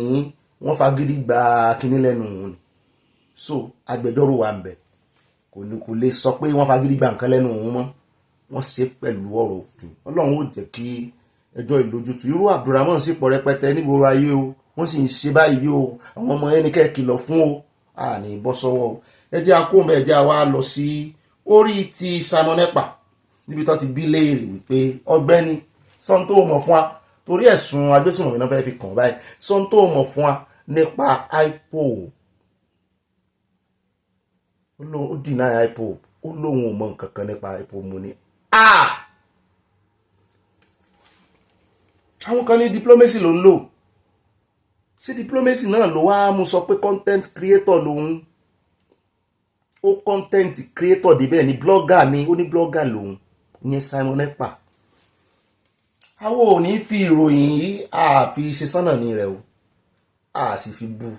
a sì fi wọ́lẹ̀ a fi bójú rẹ̀ jẹ́ ṣùgbọ́n Yorùbá náà ló ní sàn láàrin ajé ní mú ní pẹ̀kọ̀rọ̀ Yorùbá náà ló sì lọ tó bọ̀ wọ́n ní ẹjọ́ la kọ́kọ́ ń kọ́ ká tó kọjá ẹjọ́ la kọ́kọ́ ń kọ́ ẹnu lèyàn fi ń rojọ́ ẹnu yìí náà ló fi ń pe sídánà tó ẹnu yìí ló fi ń ṣe gbogbo ẹ̀ ló fi ń ṣe gbogbo ayé ló mọ̀ ń pera rẹ̀ prime minister o n tó lè dúró wájú ilé ẹjọ́ kó rè defend tó ń ṣe. Ẹ jẹ́ ká kọ́ wọn lára ìṣẹ̀lẹ̀ Simon Ekpa yìí o. Nnamdi Kanu ò deny IPOB. Nnamdi Kanu ò deny IPOB torí ẹ̀ yí ẹ̀kọ́ ẹni tí mo fẹ́ ká kọ́ ni wípé Nnamdi Kanu gangan nìránṣẹ́ tọ́lọ́run pè òun gangan ló gbé chapter IPOB lé lọ́wọ́ ṣùgbọ́n èèyàn kan ó wá fẹ́ bá tiẹ̀ jẹ́ bí ìgbà tó fẹ́ bá ti Nnamdi Kanu jẹ́ ni nítorí ẹ̀ mo máa ń sọ̀rọ̀ ẹnu mi bí n bá ka ìròyìn tán tàbí tí mo ṣe program bóyá lórí live show ni mo ti lè sọ̀rọ̀ kí n sáré ní mi ò sọ bẹ́ẹ̀ mọ́ kí n kó jẹ o ṣùgbọ́n tí n bá ń ṣe recording program àìmọye nǹkan ni mo máa ń gé dànù pé sẹ́mi náà mo ṣe lè torí wọn ò ní fẹ́ tí yóò fi Sunday Igboho tí ó kò bá ẹni ẹlẹ́ni mo nífẹ̀ẹ́ máa yẹn gan mo nífẹ̀ẹ́ gan ọmọ Yorùbá àtàtà sọ wọ́n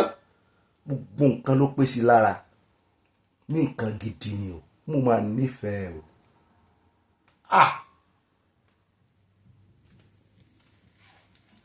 gbogbo àwa tá a bá là ń ṣe kò kárí kì í ṣe torí Sunday Igboho o nítorí ìran wa ni o ẹ mọ̀ jẹ́ aṣọ tí ó kò bẹ́ni ẹlẹ́ni o pátápẹ́rẹ́ lé gbogbo àtàlọ́ àtàbọ̀ rẹ̀ ní ìsìn orí ẹ̀ náà máa ẹwu ohun tó ń ṣe fún orí ẹni ẹ mọ̀ jẹ́ kán da nǹkan kan lórí ẹni ẹlẹ́ni o ẹ wo gbogbo fọ́nrán tán mú jáde lórí ti Nnamdi Kanu báyìí ẹ wo gbogbo fọ́nrán tán mú jáde Nnamdi Kanu sì ó ti deny bọ̀bọ̀ yìí nígbà kan rí tó lóun ò mọ anybody lẹ́nìwíà tó ní kán máa pààyàn kán máa ṣe síta tó tí ó tún máa dúnkùkù lájà lórúkọ IPOB tó pera ẹni prime minister ṣé irú ẹni yẹn ṣé ẹ rò pé ó ṣe é tẹ̀lé láti gbòmìnira ẹni tó ń yí òun padà tó rí ní tó ń fẹ́ lọ face tó sì máa ń lóun ò bẹ̀rù torí ẹ̀ mo ṣe sọ wípé kéèyàn kúkú nífura mọ́ kúkú sọ ní tí ó kò bọ̀ ẹjọ́ Yorùbá tó ní ẹjọ́ lèèyàn mọ́ kọ́kọ́ tó kọjá kò sírù ìjàmùlẹ àtẹ̀yàn fẹ́ jà o bàbá wa Banji Akíntóyè ò gọ̀ o Sunday Igboho ò gọ̀ o kò sírù ìjàmùlẹ tó fẹ́ jà tó o bá fi lè ń gbé ìbọn lòdì sí ìjọba kò sí bí ìjọba yẹn ṣe rè burú tó kí gbogbo àgbáyé mọ̀ pé ìdí àmì ni tán bá fìdí ẹ̀ múlẹ̀ wípé ìwọ gan gbé ìbọn lòdì sí ìjọba terrorism ni o ó rẹ̀ wà treasonable ó wà treasonable ó wà treasonable gbogbo tí Sunday Igboho ń ṣe ojú rally èyí tán fẹ́ fi kóbá ní ìsìn tán gbalé rẹ̀ lọ tán fẹ́ fi kóbá torí àwọn Fúlàní a sì mọṣẹ́ tí Burantai àbí kí ní jẹ́ mọ iṣẹ́ tó gbéṣe ń bẹ̀ òun náà wá jáde ní ìsìn òun náà ń bú ààrẹ Tinubu Burantai òun náà ń bá wọn dá sóṣèlú kẹ́ bá a mọ̀ pé ọwọ́ wọn wọwọ́ gbọ́n tèmi ń sọ fún wa ni wípé rèé mọ́ wo kílípù ilé ẹjọ́ Finland ọkàn àwọn èèyàn ó sì balẹ̀ ọkàn tèmi gan balẹ̀ wípé gbogbo nǹkan bá ṣe ń bẹ̀ kò sí bí Nàìjíríà sì fẹ́ dá sí tó wọ́n máa ṣe lórí òdodo nítorí European Union standard náà máa lò wọ́n sì mọ ìtumọ̀ ẹ̀tọ́ ọmọnìyàn tó bá jẹ́ Nàìjíríà ni ebi 6 years làwọn yẹn ń propose ẹgbẹ́ agbésùnmọ̀mí pé ó ń incite 6 years náà ń propose ṣé tó bá jẹ́ Nàìjíríà 6 years náà máa propose fún ó wà treasonable Nàìjíríà ó wà treasonable tó bá fi lè convict ẹ̀ so ìtumọ̀ ẹ̀ náà ni wípé wọ́n sì wà ń bẹ̀ yẹn náà wọ́n ń fojú ẹ̀ gbolẹ̀ níbi tí ìdájọ́ òdodo wà to some bearable to some point ìdájọ́ òdodo wà ní Finland torí standard ní Europe ni ká wá sọ wípé ibi tí gbogbo wa ti mọ̀ wípé wọ́n ń ṣe àyídáyídá ẹni tó ń jẹ́ òdodo kì í sí ìdájọ́ gidi ká wá múrú ẹni tán ti ń wá tipẹ́ kó náà wá jáde kó wá deny n tó bá lè defend mọ́ sọ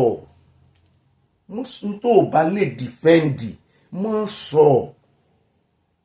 gbogbo wọn pààyàn ní East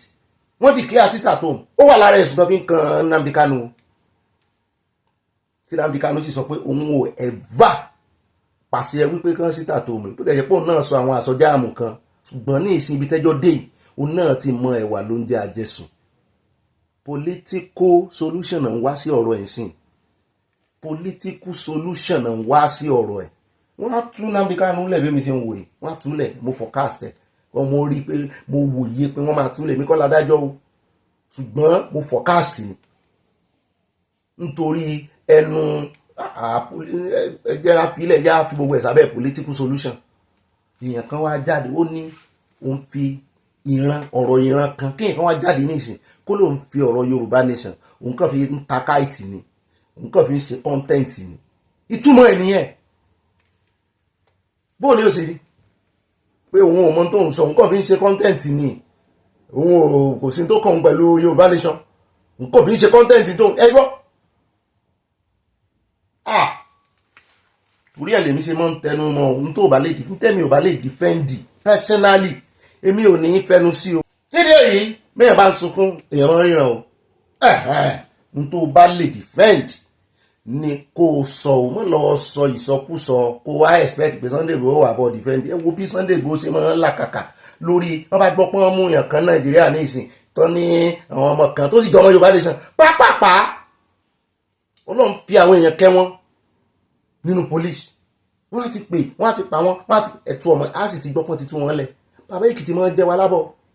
á ti gbọ́pọ́n ti tú wọn lẹ̀ nítorí yẹn gan ò lọ ṣe tí kò lọ fi gọ̀gọ̀ fáńtọ́wọ́ rẹ̀ tó ní o ẹ má jẹ́ àpẹ́ lórí ọ̀rọ̀ rẹ̀ mi ò mọ̀ sọ tèmi o má jẹ́ àmọ́ ẹnu dídùn o a bá fẹnu dídùn ṣe kìíní ìdùn wọn ṣe kìíní kan wọn ẹ wo gbọ́ àwọn tọ́jọ́ kó lórí ẹ̀ ẹ já kó lórí ẹ̀ ó dá ẹjá wá lọ sí ọ̀dọ̀ Afẹ́nifẹ́re nínú stúdíò níbi táwọn náà ti ganu sí máìkì tán ti ń sọ̀rọ̀ wọ́n ń sòkò ọ̀rọ̀ sáré Tinubu wọ́n ní Tinubu ò wà wọ́n ní Tinubu ò ní welfare wọ́n ní kò ṣe wọ́n ní àjẹ́ndà Awólọ́wọ̀ kan ní Tinubu gbé dání pé Tinubu gan ló ń dàrin àwọn òrùta ló sọ bẹ́ẹ̀ ìkànnú àwọn agbẹnusọ kì í ṣe ìkànnú àwọn ọmọ ẹgbẹ́ Afẹ́nifẹ́re tó jẹ́ agbẹnusọ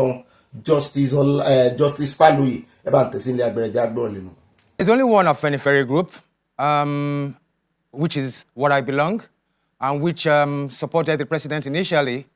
in 1999. What we have heard is the president coming to raid Afenifere or attract some people away from our ideology for prebendal motives. But like they said we were rebellious, and we asked that when the president himself joined us, he rebelled against the military, Abacha's government. So maybe there's a similarity between his government and Abacha's government. That's why we have become rebellious again. Fasharoti was the leader up to 2021 before he resigned. In public space, you have his letter of resignation, and he selected Pa Adebanjo has the substantive leader after him, and Oba Olaiton has a deputy leader. When Pa Adebanjo died, naturally the deputy leader, Oba Oladipo Olaiton, became the leader. So there is no way somebody who has resigned out of his own free will due to age can now come back. That is not possible. We push for the people. We are about abundance for all. And there is no way President Tinubu and the government can talk about abundance for all when we have about 54% poverty. In their response, they did not touch on the issues. We brought out the figures of GDP, that he took $366 billion economy from President Buhari, and is now estimated to be 180. That poverty went from 38 to 54%. Those are the issues, not about who is the leader. The issue is that Nigeria, now they come out and say because of to save $10 billion. You want to save $10 billion and you destroyed an economy of over 180 billion? You see, sometimes maybe because it's, the high rate of illiteracy in Nigeria. That's why some of these things fly through. You talk about, you remove a subsidy that helps 200 million people, and you are telling us that you have given 5 million people palliatives, and these palliatives are rice. Whereas what you have done is remove the subsidies from petrol. But you see, we have gone ahead from that, because when they did it, of course, it caused inflation. Now, the second problem was this. You are not addressing what type of inflation it was. It was a cost-push inflation, but you are treating a demand-pull inflation that there's too much money and you raise interest rates. Now, once you raise interest rates, you kill all businesses. They said they've done this, they've done that. They have destroyed 7 million businesses in 2 years. Let them mention 7,000 businesses they've created. So when you come up with this these tiny projects, this tokenism, that's what we call it. Tokenism, that's what we have. What is the GDP? What did you get when you came into power? What is it now? What is the poverty rate? And upon all, you say because of 10 billion subsidies, you have now taken nearly 100 trillion in just 24 months debt. You got 87 trillion debt, and that debt this year is going to become 188. So it's not about which afenifere or this afenifere, that is just beating the bush. What is happening to Nigeria? Are we going to go back to 59 billion that we were in, before we get into the... You see, all this problem came, and it's so painful, that it was Baba Fashionati that started the handshake across Niger, and that it was right to support the Southeast. This was a project that he started. Then he retired, and after that retirement, President Tinubu went down there and convinced him to come back and reverse the very project that he started. And then you're now telling us that what is fake on... No, Nigerians know it. Yorubas know it. Who and what is the original Afenifere? The proof of Afenifere is in its activism, is in its core, is in its ideology. It's not about who has the Agbada or who has... No, it is about what the people... we follow Awolowo's principle of welfareism. This government is a neoliberal government. Total opposite ideology. So you cannot claim that one side that is backing him with his neopolitical, his neoliberal economics is the right Awolowo group. Awolowo group is the one that believes in welfare. How do you react to the presidency saying that you are, there's a language that was used that you are, is it notorious now, group of Afenifere? He said we were rebellious or something like that. And that was laughable. Rebellious, rather. Yes, he said we were rebellious. Rebellious, but, yeah. The president did not join Afenifere as an Owambe party. He joined it as a rebellious party, and it's that rebellion that got him as a governor that he went through in Nadeco. When you fight for people, when you want the best, people can say you're rebellious. But it's not about being rebellious, it's about being truthful. It's about pushing. We have enough to go around. And you see, and again, apart from that, we also talk about social democracy. We talk about having a fair country, restructure. Instead of him restructuring, he's destructuring. He's destructuring this federation. And that is the problem, because he goes to court through the Supreme Court to get local governments. Local governments are the administrative units of states. Federal government has no business with it. He's done that. He's taken over states. And yet you are denying that you are obviously going to a one-party administration. We had hunger strikes and teenagers were locked up. And you're telling me that that's not totalitarianism? I wonder what it is. And they come out and not propagandist. You took $10 billion, all subsidy money, destroyed the economy, and you now give a contract that never went through any due process, $11 billion, and gave it to a friend. Come on. We are not I mean, a lot of people may feel quiet. I mean, may decide to be quiet. Tí gbọ́n kankan ẹsẹ̀ mẹ́yẹ́ bọ̀ lápò ní o mo fẹ́ kẹ́ mọ́ fọkàn bá ń lọ o ẹ fọkàn bá bàbá yìí náà lọ lórí gbogbo ìjà ta ni Afẹ́nifẹ́re gan èwo lọ́ríjínà nù wọn èwo ni fẹ́ẹ̀kì wọn láàrẹ Tinubu ló dálẹ̀ wọn náà wá ń pe àwọn lórúkọ wọn ní ohun táyé bá sọ ọ́ dà sóńnà fi bú ẹ̀ bọ́dọ̀là wọn lórí tó ń kọ fáwọn nù wọn náà gangan ló wà rebellious wọn ní steady kan restructure wọn ń destructure bí ìgbà tán bá ń destroy nǹkan wọn náà ń destructure ni wọ́n ní nígbà táwọn wá join Afẹ́nifẹ́re pẹ̀lú láti nàdẹ́kò wọ́n ní sẹ́wọ́n náà rebellion náà fi di gómìnà wípé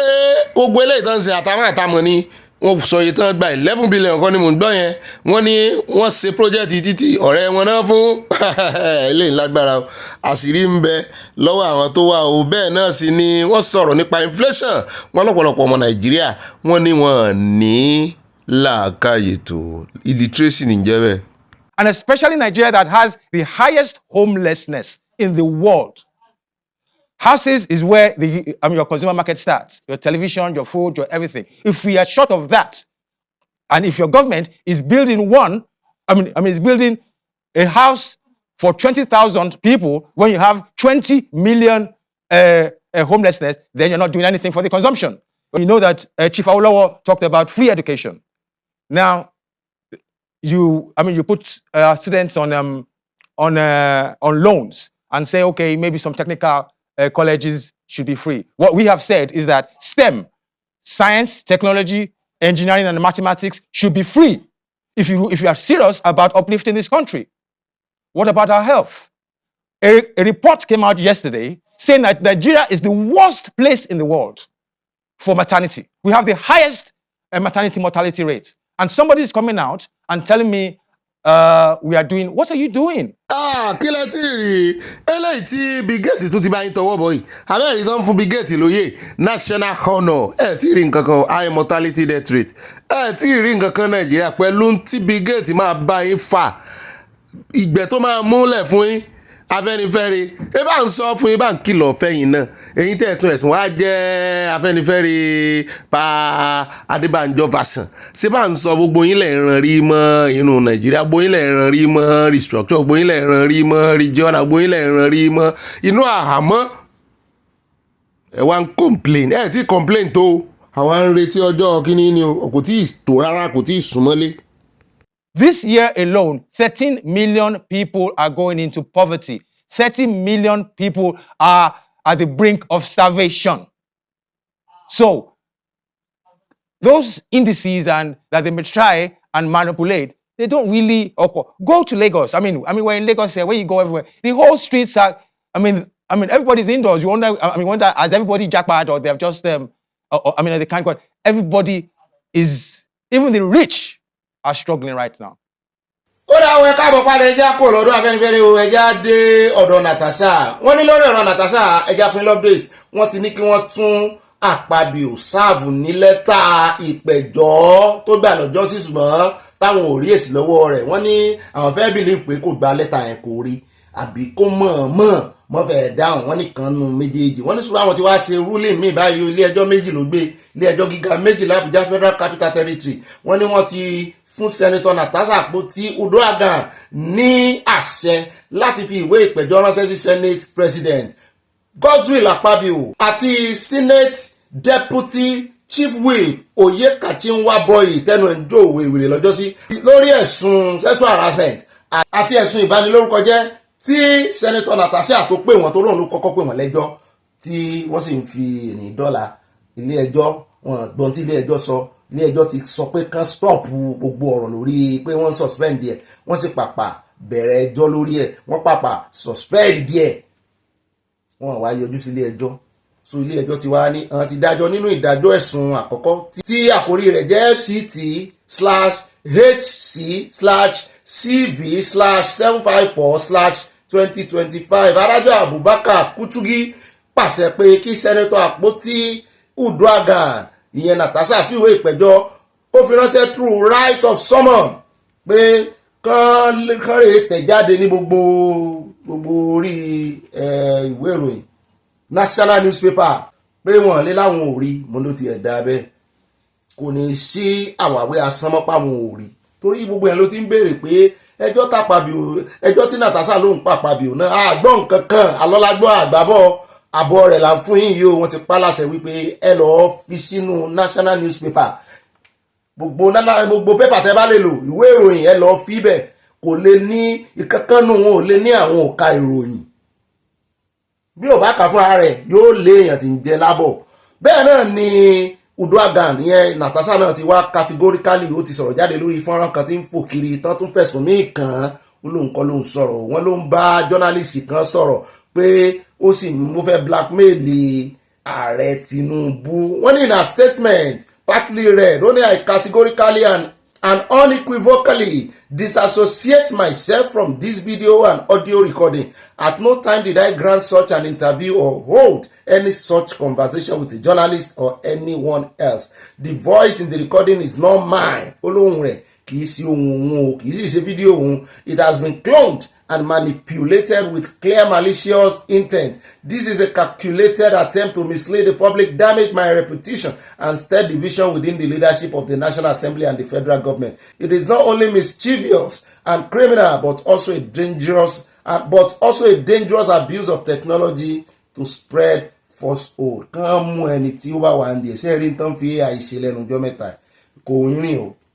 Wọ́n ṣe AI voice Òbí náà lẹ́nujọ́ mẹ́ta tẹ́ ẹ bá rí mo ní sóbì ní sọ̀rọ̀ ọ̀pọ̀lọpọ̀ àwọn èèyàn wà òsì mọ̀ túmọ̀ kínní. Anyways àmọ̀jẹ́ ńlá bọ̀ tí Akpabio bá ti gba lẹ́tà bóyá yóò yọjú àbí yóò lóun tóbi jù láti yọjú sí ilé ẹjọ́. ẹjẹ́ àkó ń bẹ̀ ẹjẹ́ sáré dé Ọ̀ṣun state níbi tá a ti gbọ́ wọn ní kí ló tún fa wàhálà lọ́ṣun kí ló ń bá ẹgbẹ́ APC Ọ̀ṣun lẹ́rù fọ́nrán kan ló jẹyọ lẹ́yìn tí gómìnà oníjó àti àwọn ẹbí rẹ̀ kan ìyẹn Davido àtọmọ rẹ̀ bí rẹ̀ tí wọ́n kàn sí ààrẹ Tinubu táàrẹ Tinubu gbà wọ́n lálejò kó tó dìgbà ní Davido ti kọ́kọ́ dami tútù síwájú kí ọ̀nkú rẹ̀ lè tẹ̀lẹ̀ tútù lọ́dọ̀ ààrẹ Tinubu. Davido la kọ́kọ́ rí tó bá ààrẹ Tinubu tó bá wọn ya fọ́tò ó rè bá wọn lé ń dọ̀bálẹ̀ mẹ́sàn-án mẹ́wàá. Eléyìí ló dá omi ìbẹ̀rù sọ́kàn àwọn ẹgbẹ́ APC ní Ọ̀ṣun tí wọ́n fi pariwo tantan pé àwọn ò ní gbà kí gómìnà Adeleke kó wá cheat àwọn pé kó wù kó defect pé kò tiẹ̀ sáàyè defection táwọn ò ní welcome ẹ̀ sínú ẹgbẹ́ o mo ní tó lóró rẹ bá gbọ́ pé kó kúrò lọ́dọ̀ ààrẹ Tinubu kó gba bòmíì lọ àwọn ò ní fi ojú rẹ̀ wò ó gẹ́gẹ́ bí ọ̀kan nínú ọmọ ẹgbẹ́ àwọn. Wọ́n ní àyà bá ní ṣe bí ọ̀gá wọn at the top ló ní àwọn welcome everybody sínú ẹgbẹ́. Mo sì jẹ́rìí olódó dẹ wọ́n lè sacrifice anybody at any state láti fi rọrùn wọ̀ ọ̀run second term láti fi rí wọ̀ olódó rẹ̀. Àbí tí Adeleke bá ti defect kí ló tún kàn wọ́n ní fojú ara àtàwọ̀ mọ́ ó ti dẹ́ ó ti dára kan náà nù kò ní sí pé bóyá èèyàn kan ní cousin olódó rẹ̀ tán fẹ́ fi bẹ̀ Adeleke náà ti gbàgbẹ́ nù ọgbọ́n tó fẹ́ lò nù àwọn olóòsì wa ń pariwo síta páwọn ò ní gbọ́ ẹ̀tàn ara yìí tó bá defect kẹ́ lé dànù ẹ bá ń tẹ̀sílẹ̀ abẹ́rẹ́ jẹ́ agbáriwo wọn. I want to say this categorically that APC ticket is not for sale. As a matter of fact, as at today, we don't see Adeleke as member or part of APC as a party. Let me be sincere with you. The APC in Osun State remain the party to beat. And I want to tell you that if not because of the fear of unknown that is disturbing Adeleke family and PDP, they wouldn't have shown the intention of coming to APC. And we have been saying this times without number, that APC are fully on ground in Osun. If not because of year 2022 and that of 2023, we shouldn't have officials across the state in Osun. Now, once the Adeleke family and PDP that they should remain calm, that no space for PDP or Adeleke in APC. APC ticket, come sunshine, is not for sale for Adeleke family. Thank you. Ó lè káàbọ̀ padà ẹjẹ́ kó lórí tiwọn àfún wọn pàwọ̀ ẹ̀dẹ́ ni à ń retí tí ó ṣẹlẹ̀ táwọn ò fi rọ́nà lọ yóò ṣẹlẹ̀ lọ́jọ́ kan kò ní pẹ́ àdúrà wa ó gbà a ṣẹ̀ṣẹ̀ parí 3 days prayer ni àdúrà wa ti gbà yìí ṣe pé yóò gbà ó tiẹ̀ ti gbà ní ẹja rè mọ́ dúpẹ́ lọ́wọ́ ọlọ́run. ẹja wá dé amẹ́ríkà olódò ààrẹ amẹ́ríkà wọ́n ní ó ti ban orílẹ̀-èdè 12 tí wọn ò lórí ọ̀fẹ́ láti rìnrìn àjò lọ sí orílẹ̀-èdè amẹ́ríkà mọ́. mo ní ṣe ti arákùnrin tán ní ó juná sí yàn lára ọmọ Egypt yẹn ló fà á ni wọ́n ní àtòun àti àwọn nǹkan míì. bẹ́ẹ̀ náà ni àwọn orílẹ̀-èdè 7 míì tí wọ́n restrict láti mọ̀ gba visa amẹ́ríkà wọ́n ní látọjọ́ Monday. mo ní ẹjọ́ kí ni ìyàtọ̀ láàrin ban àti restriction. wọ́n ní àwọn orílẹ̀-èdè tán wọ́gilé tán ban ní Afghanistan mo mọ̀ wọ́n wà ń bẹ̀, Myanmar, Chad, the Republic of Congo, Equatorial Guinea, Eritrea, Haiti, Iran, Libya, Somalia, Sudan and Yemen.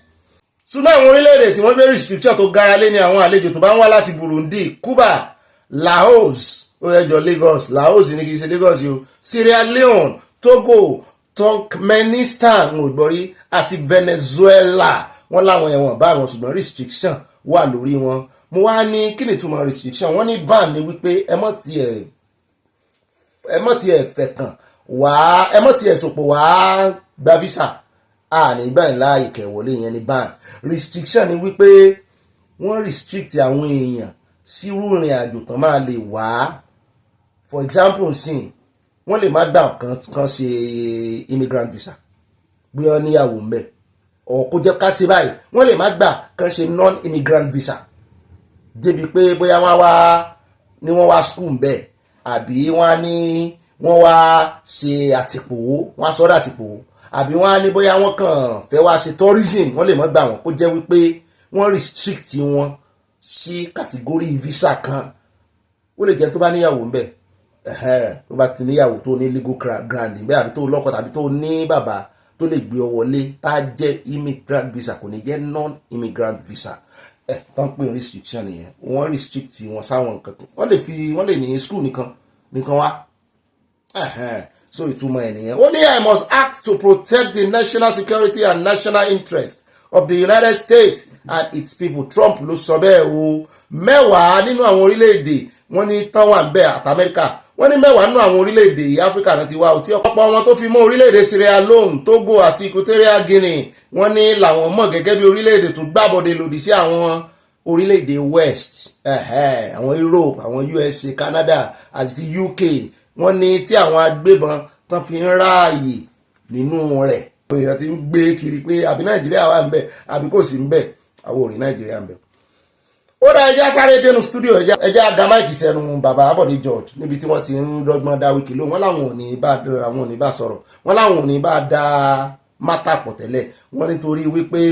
àjìgbodò tó ń wẹ́ ní kúnra ní Wike wọ́n ládẹ́tẹ̀ tí ò lè fún wàrà ṣùgbọ́n tó lè dá wàrà nù ni wọ́n ní àwọn òsì nípò ẹni tí ó mọ̀ bá Wike mọ̀ pariwo wọ́n ní ó kéré sáwọn jọjọ ṣùgbọ́n ọ̀rọ̀ tó sọ nípa ẹgbẹ́ PDP tó ní àwọn kọ́ ló sọ ń di èèyàn wọ́n láwọn lẹ́rìí wípé PDP ló sọ di èèyàn ẹ bá ń sá sílẹ̀ agbára ẹ mọ̀ pẹ́ lọ́dọ̀ wọn.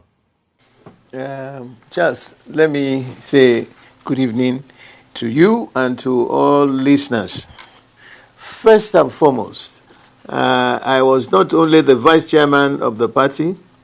I became the deputy national chairman South, and I became deputy national chairman overall. For me, the comments from the young man, because he's the same age as my first child, you know, to me it's a disgusting abomination and an infradignitatem for me to lower myself and be responding to the comments made by him. A lot of elders, a lot of seasoned Nigerians have asked me not to even respond. But when I got the invitation from your station, I thought that it's an opportunity to tell the world and tell Nigerians that the political Iroko tree, the PDP, is as strong as it was from the very first beginning, as established by the founding fathers of our party. So I don't want to denigrate myself. Listening and talking is like my first child will come. You know, when young people blow their pipes, the elders will try to correct them and advise them accordingly. If they don't listen, don't worry, time will tell. And I am more interested in talking about our party, the future of our party, the strength of our party, and the need to convince Nigerians that this, our party, is in a much better position to handle the problems that are plaguing on every Nigerian. Whether you are a rich man or a poor man, our party has the records, the capacity to deliver the goods to the people of Nigeria. I don't want to waste my time talking. I told you, like I said, it's a disgusting abomination. And you know what they say in Latin, it's an infra dignitatem. To lower myself and be talking like exchange. No, I won't do that. I will never do that. So if you have all the questions, the queries, the state of our party, perfect. And we made a slip. We made a very serious mistake at the last national convention, and we've learned our lesson. The doctrine, the format, the procedure, as established by the founding fathers, they tickled with it. They manipulated the processes, and that is what has landed us where we are. For the issue of whether there is anybody in the party that can fire Wike or not, there is a procedure. I don't have the individual authority. And let me say this. Our party is not like APC, owned by an individual. Our party was established with rules, with regulations, and if there is no individual who owns this party. The party is collectively owned by all members of the party. I am privileged, having served as a vice chairman, deputy chairman South, deputy chairman overall, and now a life member of the board of trustees, which means we own the party. We own the assets and the liabilities of the party. When people start to misbehave, it is the responsibility of the members of the board of trustees to knock everybody back in line. Wike has insulted the late Papa Clark, insulted the man who made him chairman of a local government, that's Dr. Odili, and his wife, a respectable, reliable retired justice, where he and his wife served in her chambers before they became registered lawyers. Now, he has also insulted so many of the other leaders, like President Jonathan and his wife, this amiable wife, who consciously requested that he should be the governor in Rivers. Now, you remember, having served as local government chairman, he also served as chief of staff to Rotimi Amechi, that's PDP. And then you became Minister of State for Education under the presidency of Jonathan. And then it was from there you contested and became the governor of Rivers for 8 years. You are now saying that it is the individual that has the capacity. But, my young man, look, if you see any ballot box, did you see the names of any individual written on the ballot papers? Do you? So you say you built the party in Rivers. So what do you talk about Dr. Odili and all the other leaders who had left? You are an individual. Someday it will be an end to your public administration of. ó dá níbẹ̀ ìjà sáré dé Benue níbi tí ìkànnú àwọn ọmọ constituency wọn tó jọ ọmọ iléègbèmọ̀ asòfin tó ń ṣaṣojú fún wọn ní ilé ìgbìmọ̀ asòfin àgbà l'Àbújá tó ganu sí máìkì ó ní ẹ wá gba àwọn agbófinró yìí ó ní wọ́n máa ń léètì dé ní ìgbà tí Fúlàní bá ti pààyàn tán náà máa ń ṣẹ̀ṣẹ̀ dé lẹ́yìn bíi wákàtí méjì wọ́n ní wọ́n sì ń pa àwọn èèyàn lọ ní constituency òun ó lóun ò mọ̀ ti constituency mi o ó ní ṣẹ́jú òun wọ́n gbé èèyàn 11 sin ní Benue mo ní ó ní bó ti ṣe ń lọ káàkiri local government ni ó ní lóòótọ́ làwọn ṣe tó ń jẹ́ anti-grazing ìyẹn ni pé kí wọ́n da ẹran kiri ó ní ẹni táwọn sì ń rí ó ní Fúlàní ni wọ́n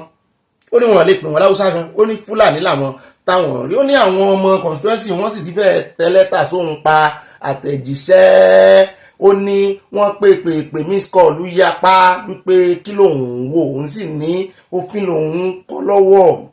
òun ò mọ̀jú fín lọ bọ́n bá ti kọ́ tán ó kù sọ́wọ́ executive bóyá àwọn agbófinró àbí wọn ní gbófinró àwọn ni wọ́n lè exact òfin wọ́n lè enforce òfin torí ẹ̀ náà ṣe ń pè wọ́n ní law enforcement agent ààrẹ Tinubu sì lọ lórí wọn pé kán gbà wọn ó sì wá jẹ́ time tán bá ti pa àwọn èèyàn wọn tán náà ṣe wà mọ́ dé ẹ bá ń tẹ̀sí ilé abẹ́rẹ́ jẹ́ agbọ́rọ̀ lẹ́nu. The security situation in Benue State is alarming. The Ankali in Ediku ward, which is my immediate council ward, were attacked on Sunday. And as I can tell you, there's nobody presently in that community because they ran away for their life. Over 11 persons were buried and one is still missing. And about 5 of them are critically ill and receiving treatment in the hospital. And as I can tell you, this is not the first time my local government or my constituency has been attacked. There have been pockets of killing since March this year, and even last year as well. And we don't know where this thing is coming from. As we speak, our people are dominantly farmers. No one can go to farm in my village or in every community in about 6 council wards in our local government. They cannot go to farm. Even the yam they planted about 500 meters from their village, the planting herdsmen goes there or put this and put it in their sacks and took it to wherever they want to do. People cannot go to farm. They cannot plant anything. So we are just helpless. Honorable Moro, is the death toll 7:30 a.m. I was in my local government, and the people that were buried is 11 and 1 missing, and 7 are critically ill receiving treatment in various hospitals in the council, and some are taken to Odukpo Teaching Hospital. The security is always arriving the scene when what the headers have done, and which has no any impact on our people any longer. Because when we cry for help, nobody is there. I can tell you, we have some army staying in some community who are not far from this place that this attack happened on Sunday, and they were not there. It took them over 2 hours after the people that perpetrated the act has left the community. So when they arrive, there is nothing they will come to do. They have done what they want to do, and they have left the community. And this is not the first time. It happened in Agbete, in our local government. About 6 persons were lost. Kidnapping on the farm, on the road, of our mothers and our sisters is ongoing every day as I speak to you. So we are helpless. And this is a state that will have anti-grazing law, anti-open grazing law. And we don't know what is happening. Ó yẹ kẹ́ ẹ mọ̀ what is happening ẹ pa ó kan pọ̀ méjì ẹ ní anti-grazing law ìtumọ̀ ẹ̀ ní pé ẹ fẹ́ kí àwọn Fúlàní darandaran kán mọ́ kiri káàkiri ní ìpínlẹ̀ yín àwọn tó wọ́n àtàkì yín àwọn wo ni èèwọ̀ Fúlàní ni ó ní bèbá nídìí obìnrin ìjẹ́kúmólú kò ní ìdí ẹ mọ̀ béèrè question mọ́ gbogbo àná láti mọ ọ̀gá ọlọ́pàá àgọ́ ológun tí ń béèrè question náà lánàá gbogbo àná láti mọ ìdí tí wọ́n ṣe ń àtàkì Nàìjíríà pàápàá jùlọ ní Benue wọ́n kàn ń pa àwọn èèyàn lọ ojoojúmọ́ ẹgbọ́n lẹ́nu ẹ̀ ojoojúmọ́ ló pé kò tiẹ̀ sọ pé every 2 days ó ní every day wọ́n ń kó bàásùn fáwọn àgbàlagbà wọ́n ń fipá bá wọn lu àwọn àgbàlagbà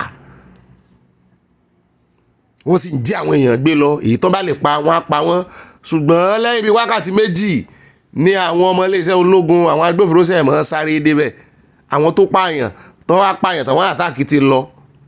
wọ́n á mọ̀ béèrè ẹjọ́ wẹ́wẹ́ ó máa ṣe fún Nàìjíríà o. ó dá ilé ìlànà fi káde ìròyìn ńlẹ̀ ẹ ti gbọ́rọ̀ lẹ́nu ẹ̀ ó ti sọ ọ̀pọ̀lọpọ̀ ọ̀rọ̀ Ọlọ́run ò tún ní já jí bá ìròyìn míì lọ́la wípé wọ́n tún ti pa àwọn èèyàn rẹpẹtẹ ń bẹ̀. eléyìí gan ìròyìn inú Sanáwọlé ní ṣùgbọ́n ẹjẹ́ àfi káde ìròyìn ńlẹ̀ lórí ti pásítọ̀ Túndé Bákàrè torí àwọn náà kàn sí ààrẹ Tinubu àwa amúbòyá lórí ọ̀rọ̀ politics ni ṣùgbọ́n nígbà tán ganu sí máìkì táwọn èèyàn fẹ́ mẹ́jẹ́ àkọ́kọ́ gbọ́n tán sọ náà bóyá wọ́n ń ṣàlàyé fún wa kí náà lọ sọ fún ààrẹ Tinubu apá jùlọ ní táìmù tí tó jẹ́ bí lẹ́yìn oṣù bíi méjì wọ́n sẹ́ sọ̀rọ̀ kan tán láìpẹ́ yìí ni wọ́n tabá lé wọ́n tabá oko wọ́n tabá ààrẹ Tinubu àti àwọn alábàáṣiṣẹ́pọ̀ wọn wojú wúṣe wọn ẹ̀sùn wa lọ bá ààrẹ Tinubu náà wọ́n sì ní wọ́n kí àwọn káàbọ̀ dáadáa kí lẹ́jọ́ wá sọ ẹ bá ń tẹ̀sí ilé agbára. Well, it's not about just reservations. It's about how the country will go well. My life, personal vision is to see a nation that works in my lifetime. And those things I've discussed with Mr. President. They're not hidden things, but I've learned that when you discuss with the person in charge, you leave it with him to do whatsoever he wills with what you have suggested. So I've had a private conversation with Mr. President, and I'm glad that he received me well, and I trust that God will help our nation. What transpired in my discussion with him stays with me and with him. God guiding him and giving him wisdom will help this nation not to slide or go down the drain, but to bounce back so that it can leave a mark that cannot be erased. I like to see a peaceful nation. I like to see Nigerians being their brother's keeper. I like to see good collaboration between the best of the North and the best of the South to steer Nigeria in the right direction. I like to see predictable progress in our nation. We have danced around some subjects for too long a time. It's time to take concrete action to ensure that the mercies of our country do not live in abject poverty. ẹ káàbọ̀ padà ọ̀rọ̀ lẹ́jọ́ lẹ́nu pásítọ̀ Bákàrè wọ́n ní ọ̀rọ̀ àjọmọ̀ àwọn ní kéènìkan kan mọ́ sọ síta wọ́n ló wà láàrin àwọn àtàrẹ Tinubu wọ́n láwọn ò ní sọ láwọn ẹ̀wá ní kí wá ní ẹwà lọ fún bíbẹ́ ìlẹ̀ bọ́ ààrẹ Tinubu lọ́jọ́ sí bóyá wọ́n ti ṣe tán láti ṣe gbogbo tẹ́ pàkíyèsí wọn sí kí wá ní ọ̀rọ̀ tẹ́ ń fi pamọ́ tí bó ní ọ̀rọ̀ rẹ̀ nìkan lẹ lọ sọ ni àbí tó ní í ṣe pẹ̀lú kọ́ńtírì wọ́n ló ní í ṣe pẹ̀lú kọ́ńtírì náà ẹ kí wàá lẹ́sẹ̀ gbàdúrà fún wọn ni iṣẹ́ sọ prọfẹ́sì fún wọn ni ẹ jíṣẹ́ fún wọn ni kí lọ́lọ́run rán kí làwọn náà sọ wọ́n láwọn ò ní sọ nǹkan kan wọn ni ó dáa o làwọn èèyàn bá ní ọ̀rọ̀ wọn inú ẹlẹ́rìí mo ní ẹ mọ̀mọ̀ pò burúkú níwájú bàbá wọn láwọn ó pa wọn ní kán sọ̀rọ̀ síta mo ní ẹ ní sùúrù ìgbà mélòó ni bàbá ó fi jábọ́ nínú wàásù wọn yẹn ẹrì mọ́ tẹ́tí sí wàásù wọn ẹgbẹ́ owó àṣírí nǹkan jọ sọ ẹjọ́ ẹgbà ńláyé jẹ́ nfilé ìkun nípa ti hajj tá a sọ wọ́n ní àwọn arìnrìn àjò mímọ́ fún hajj ọdún 2025 ti bẹ̀rẹ̀ àwọn iṣẹ́ ìsìn wọ́n ti bẹ̀rẹ̀ ní pẹ̀rù báyìí ṣùgbọ́n àwọn aláṣẹ ẹbẹ̀ wọ́n ní wọ́n wá ń kìlọ̀ fún àwọn èèyàn tó wá o wọ́n ní àwọn ò fẹ́ sin òkú báwọn ṣe sí ńlá sí a o pàápàá jùlọ lórí ọ̀rọ̀ bí nǹkan ṣe ń gbóná ń bẹ̀ àwọn heat wave tó máa ń ní wípé 45 degrees Celsius làwọn wà lásìkò yìí o wípé ṣùgbọ́n yóò tó increase o wípé ẹjọ́ ẹ máa mú mi dáadáa o ẹ máa rè dúró sábẹ́ òrùn o òrùn Saudi máa ń dùn mọ́ èèyàn oṣù wọ́n ní ṣùgbọ́n ká tó wí ká tó fọ̀ ní máa ń gbòdì lára àwọn èèyàn o bẹ́ẹ̀ náà ni wọ́n ń kìlọ̀ pé tí ò bá ní permit láti ṣe hajj tó bá wọlé wọ́n ní yóò lè fún o ẹni tó bá sì ẹni tó bá báńdì ẹ̀ pò ló ṣèwé fún tán fi gbé wọlé wọ́n ní àtòun àti ẹni tó ṣèwé fún àwọn ò lè padà o mo ní èrè ìbéèrè lọ́wọ́ Gumi bẹ́ẹ̀ náà ní àwọn fi òfin de kéèyàn kankan wá sí Saudi níbi tán ti wá ju òkòló àṣetọ̀ ní tán ti wá ṣe prayer tán ti wá di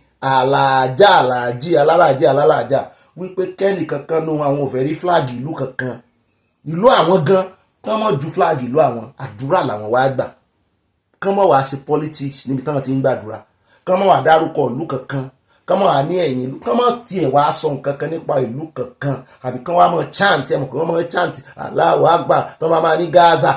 wọ́n ní kán mọ́ wá sọ̀rọ̀ ẹ̀ kán mọ́ wá dárúkọ Palestine kán mọ́ gbé gbogbo ìwọ́de òsì tán mọ́ dọ́gbọ́n ṣe kán mọ́ gbé wá sínú prayer o mo ló dáa bẹ́ẹ̀ yẹn Saudi ti wà libra kí lẹ sì ń ṣe Nàìjíríà ṣé ẹ rí ara tí ń ba Nàìjíríà jẹ́ torí ọ̀gá ológun jáde lánàá wọ́n ń béèrè pé kí ló dé táwọn aráàlú ò sí báyìí lórí ọ̀rọ̀ agbésùmọ̀mí wọ́n ràn wọ́n lọ́wọ́ wọ́n sì máwọn èèyàn ń dá wọn lóhùn dáadáa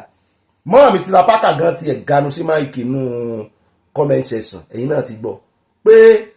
wọ́n fẹ́ sọ Nàìjíríà di ìlú àjèjì ẹ̀sìn ìlú jihadis wọ́n ní tó fà á nìyẹn, gbogbo motive gbogbo intent tí ọ̀gá ológun ń béèrè lánàá wọ́n ní èsì ọ̀rọ̀ àwọn fún ọ̀gá ológun nìyẹn. Ṣùgbọ́n kí ni ìjọba ń ṣe? Gbogbo àwọn ní jihadis ẹlẹ́kọ̀ọ́ òdì líle, èmi ò tiẹ̀ mọ̀ kàn máa ń gbọ́ ẹ̀kọ́ òdì gúnmi, wọ́n sì pọ̀ nílẹ̀ Yorùbá náà àwọn ẹlẹ́kọ̀ọ́ òdì. Mo gbọ́ kan náà tí ń pariwo tó pera rẹ̀ ní ìmáàmù Ògbómọ̀ṣọ́ bọ́bọ́ yẹn, and he's a young guy. Mo ń gbọ́ tó ń pariwo tátátátá àwọn kìrìsìtẹ́nì Ògbómọ̀ṣọ́ ẹ fà wọn lọ́rùn lẹ́ o ẹsẹ̀. Mo ní àwọn eléyìí náà wọ́n mọ̀ wá jà ni, wọ́n mọ̀ fẹ́ wá jà. Tó bá yẹn ò bá múra, tí ò bá ní ìgbójú gidi, gbogbo wẹ̀dẹ̀wẹ̀dẹ̀ tí ọba Ògbómọ̀ṣọ́ ń bá wọn ṣe yẹn, gbogbo ayé ló ti mọ̀ yín. Jàgídíjàgan yìí náà ni ẹ ti ń kó bá àwọn alálàáfíà inú yín. Gbogbo àwọn tó sì lálàáfíà, tàwọn tó ń ṣe ẹ̀sìn àlàáfíà nínú mùsùlùmí ilẹ̀ Yorùbá náà ti wá. Wọ́n fi àlàáfíà àti àṣà Yorùbá, ọmọlúwàbí Yorùbá wọn náà fi kún ẹ̀sìn yẹn. Ẹ lọ wo àwọn ìran yòókù. Tún dúpẹ́ Saudi Arabia gbogbo wọn máa ń kílèmù àwọn náà ló ti di àlàáfíà ní Saudi ń wá ní ìsìn. Wọ́n ní ẹ mọ́ gbé ìran kan dọ̀dọ̀ àwọn ọmọ, ẹ mọ́ gbé, bóyá wọ́n sì dá oníkálukú dúró gan kán mọ́ rẹ̀ jùkò ní àyà kìíní. Ọjọ́ ti lọ, ẹ mọ́ bínú àyà lọ́jọ́ ti lọ, jẹ́ sáré sọ bóyá wọ́n dá oníkálukú dúró gan wípé ẹ mọ́ dúró lù yín, ẹ mọ́ jùkò ló àsọ̀tá ní tiwa yìí ó ti kú, ẹ rẹ̀ ju tọ̀dọ̀ yín náà. Yọ̀dà fún wa wá fi pàdé lọ́la wa, àyà ni mo dá táìmù yín jù, ẹ bá rántí kọ ìmọ̀ràn sínú comment section, ẹ bá pín bó bá dénú yín. Ire lójú oríire kàbìtì á pàdé lọ́la. Goodbye.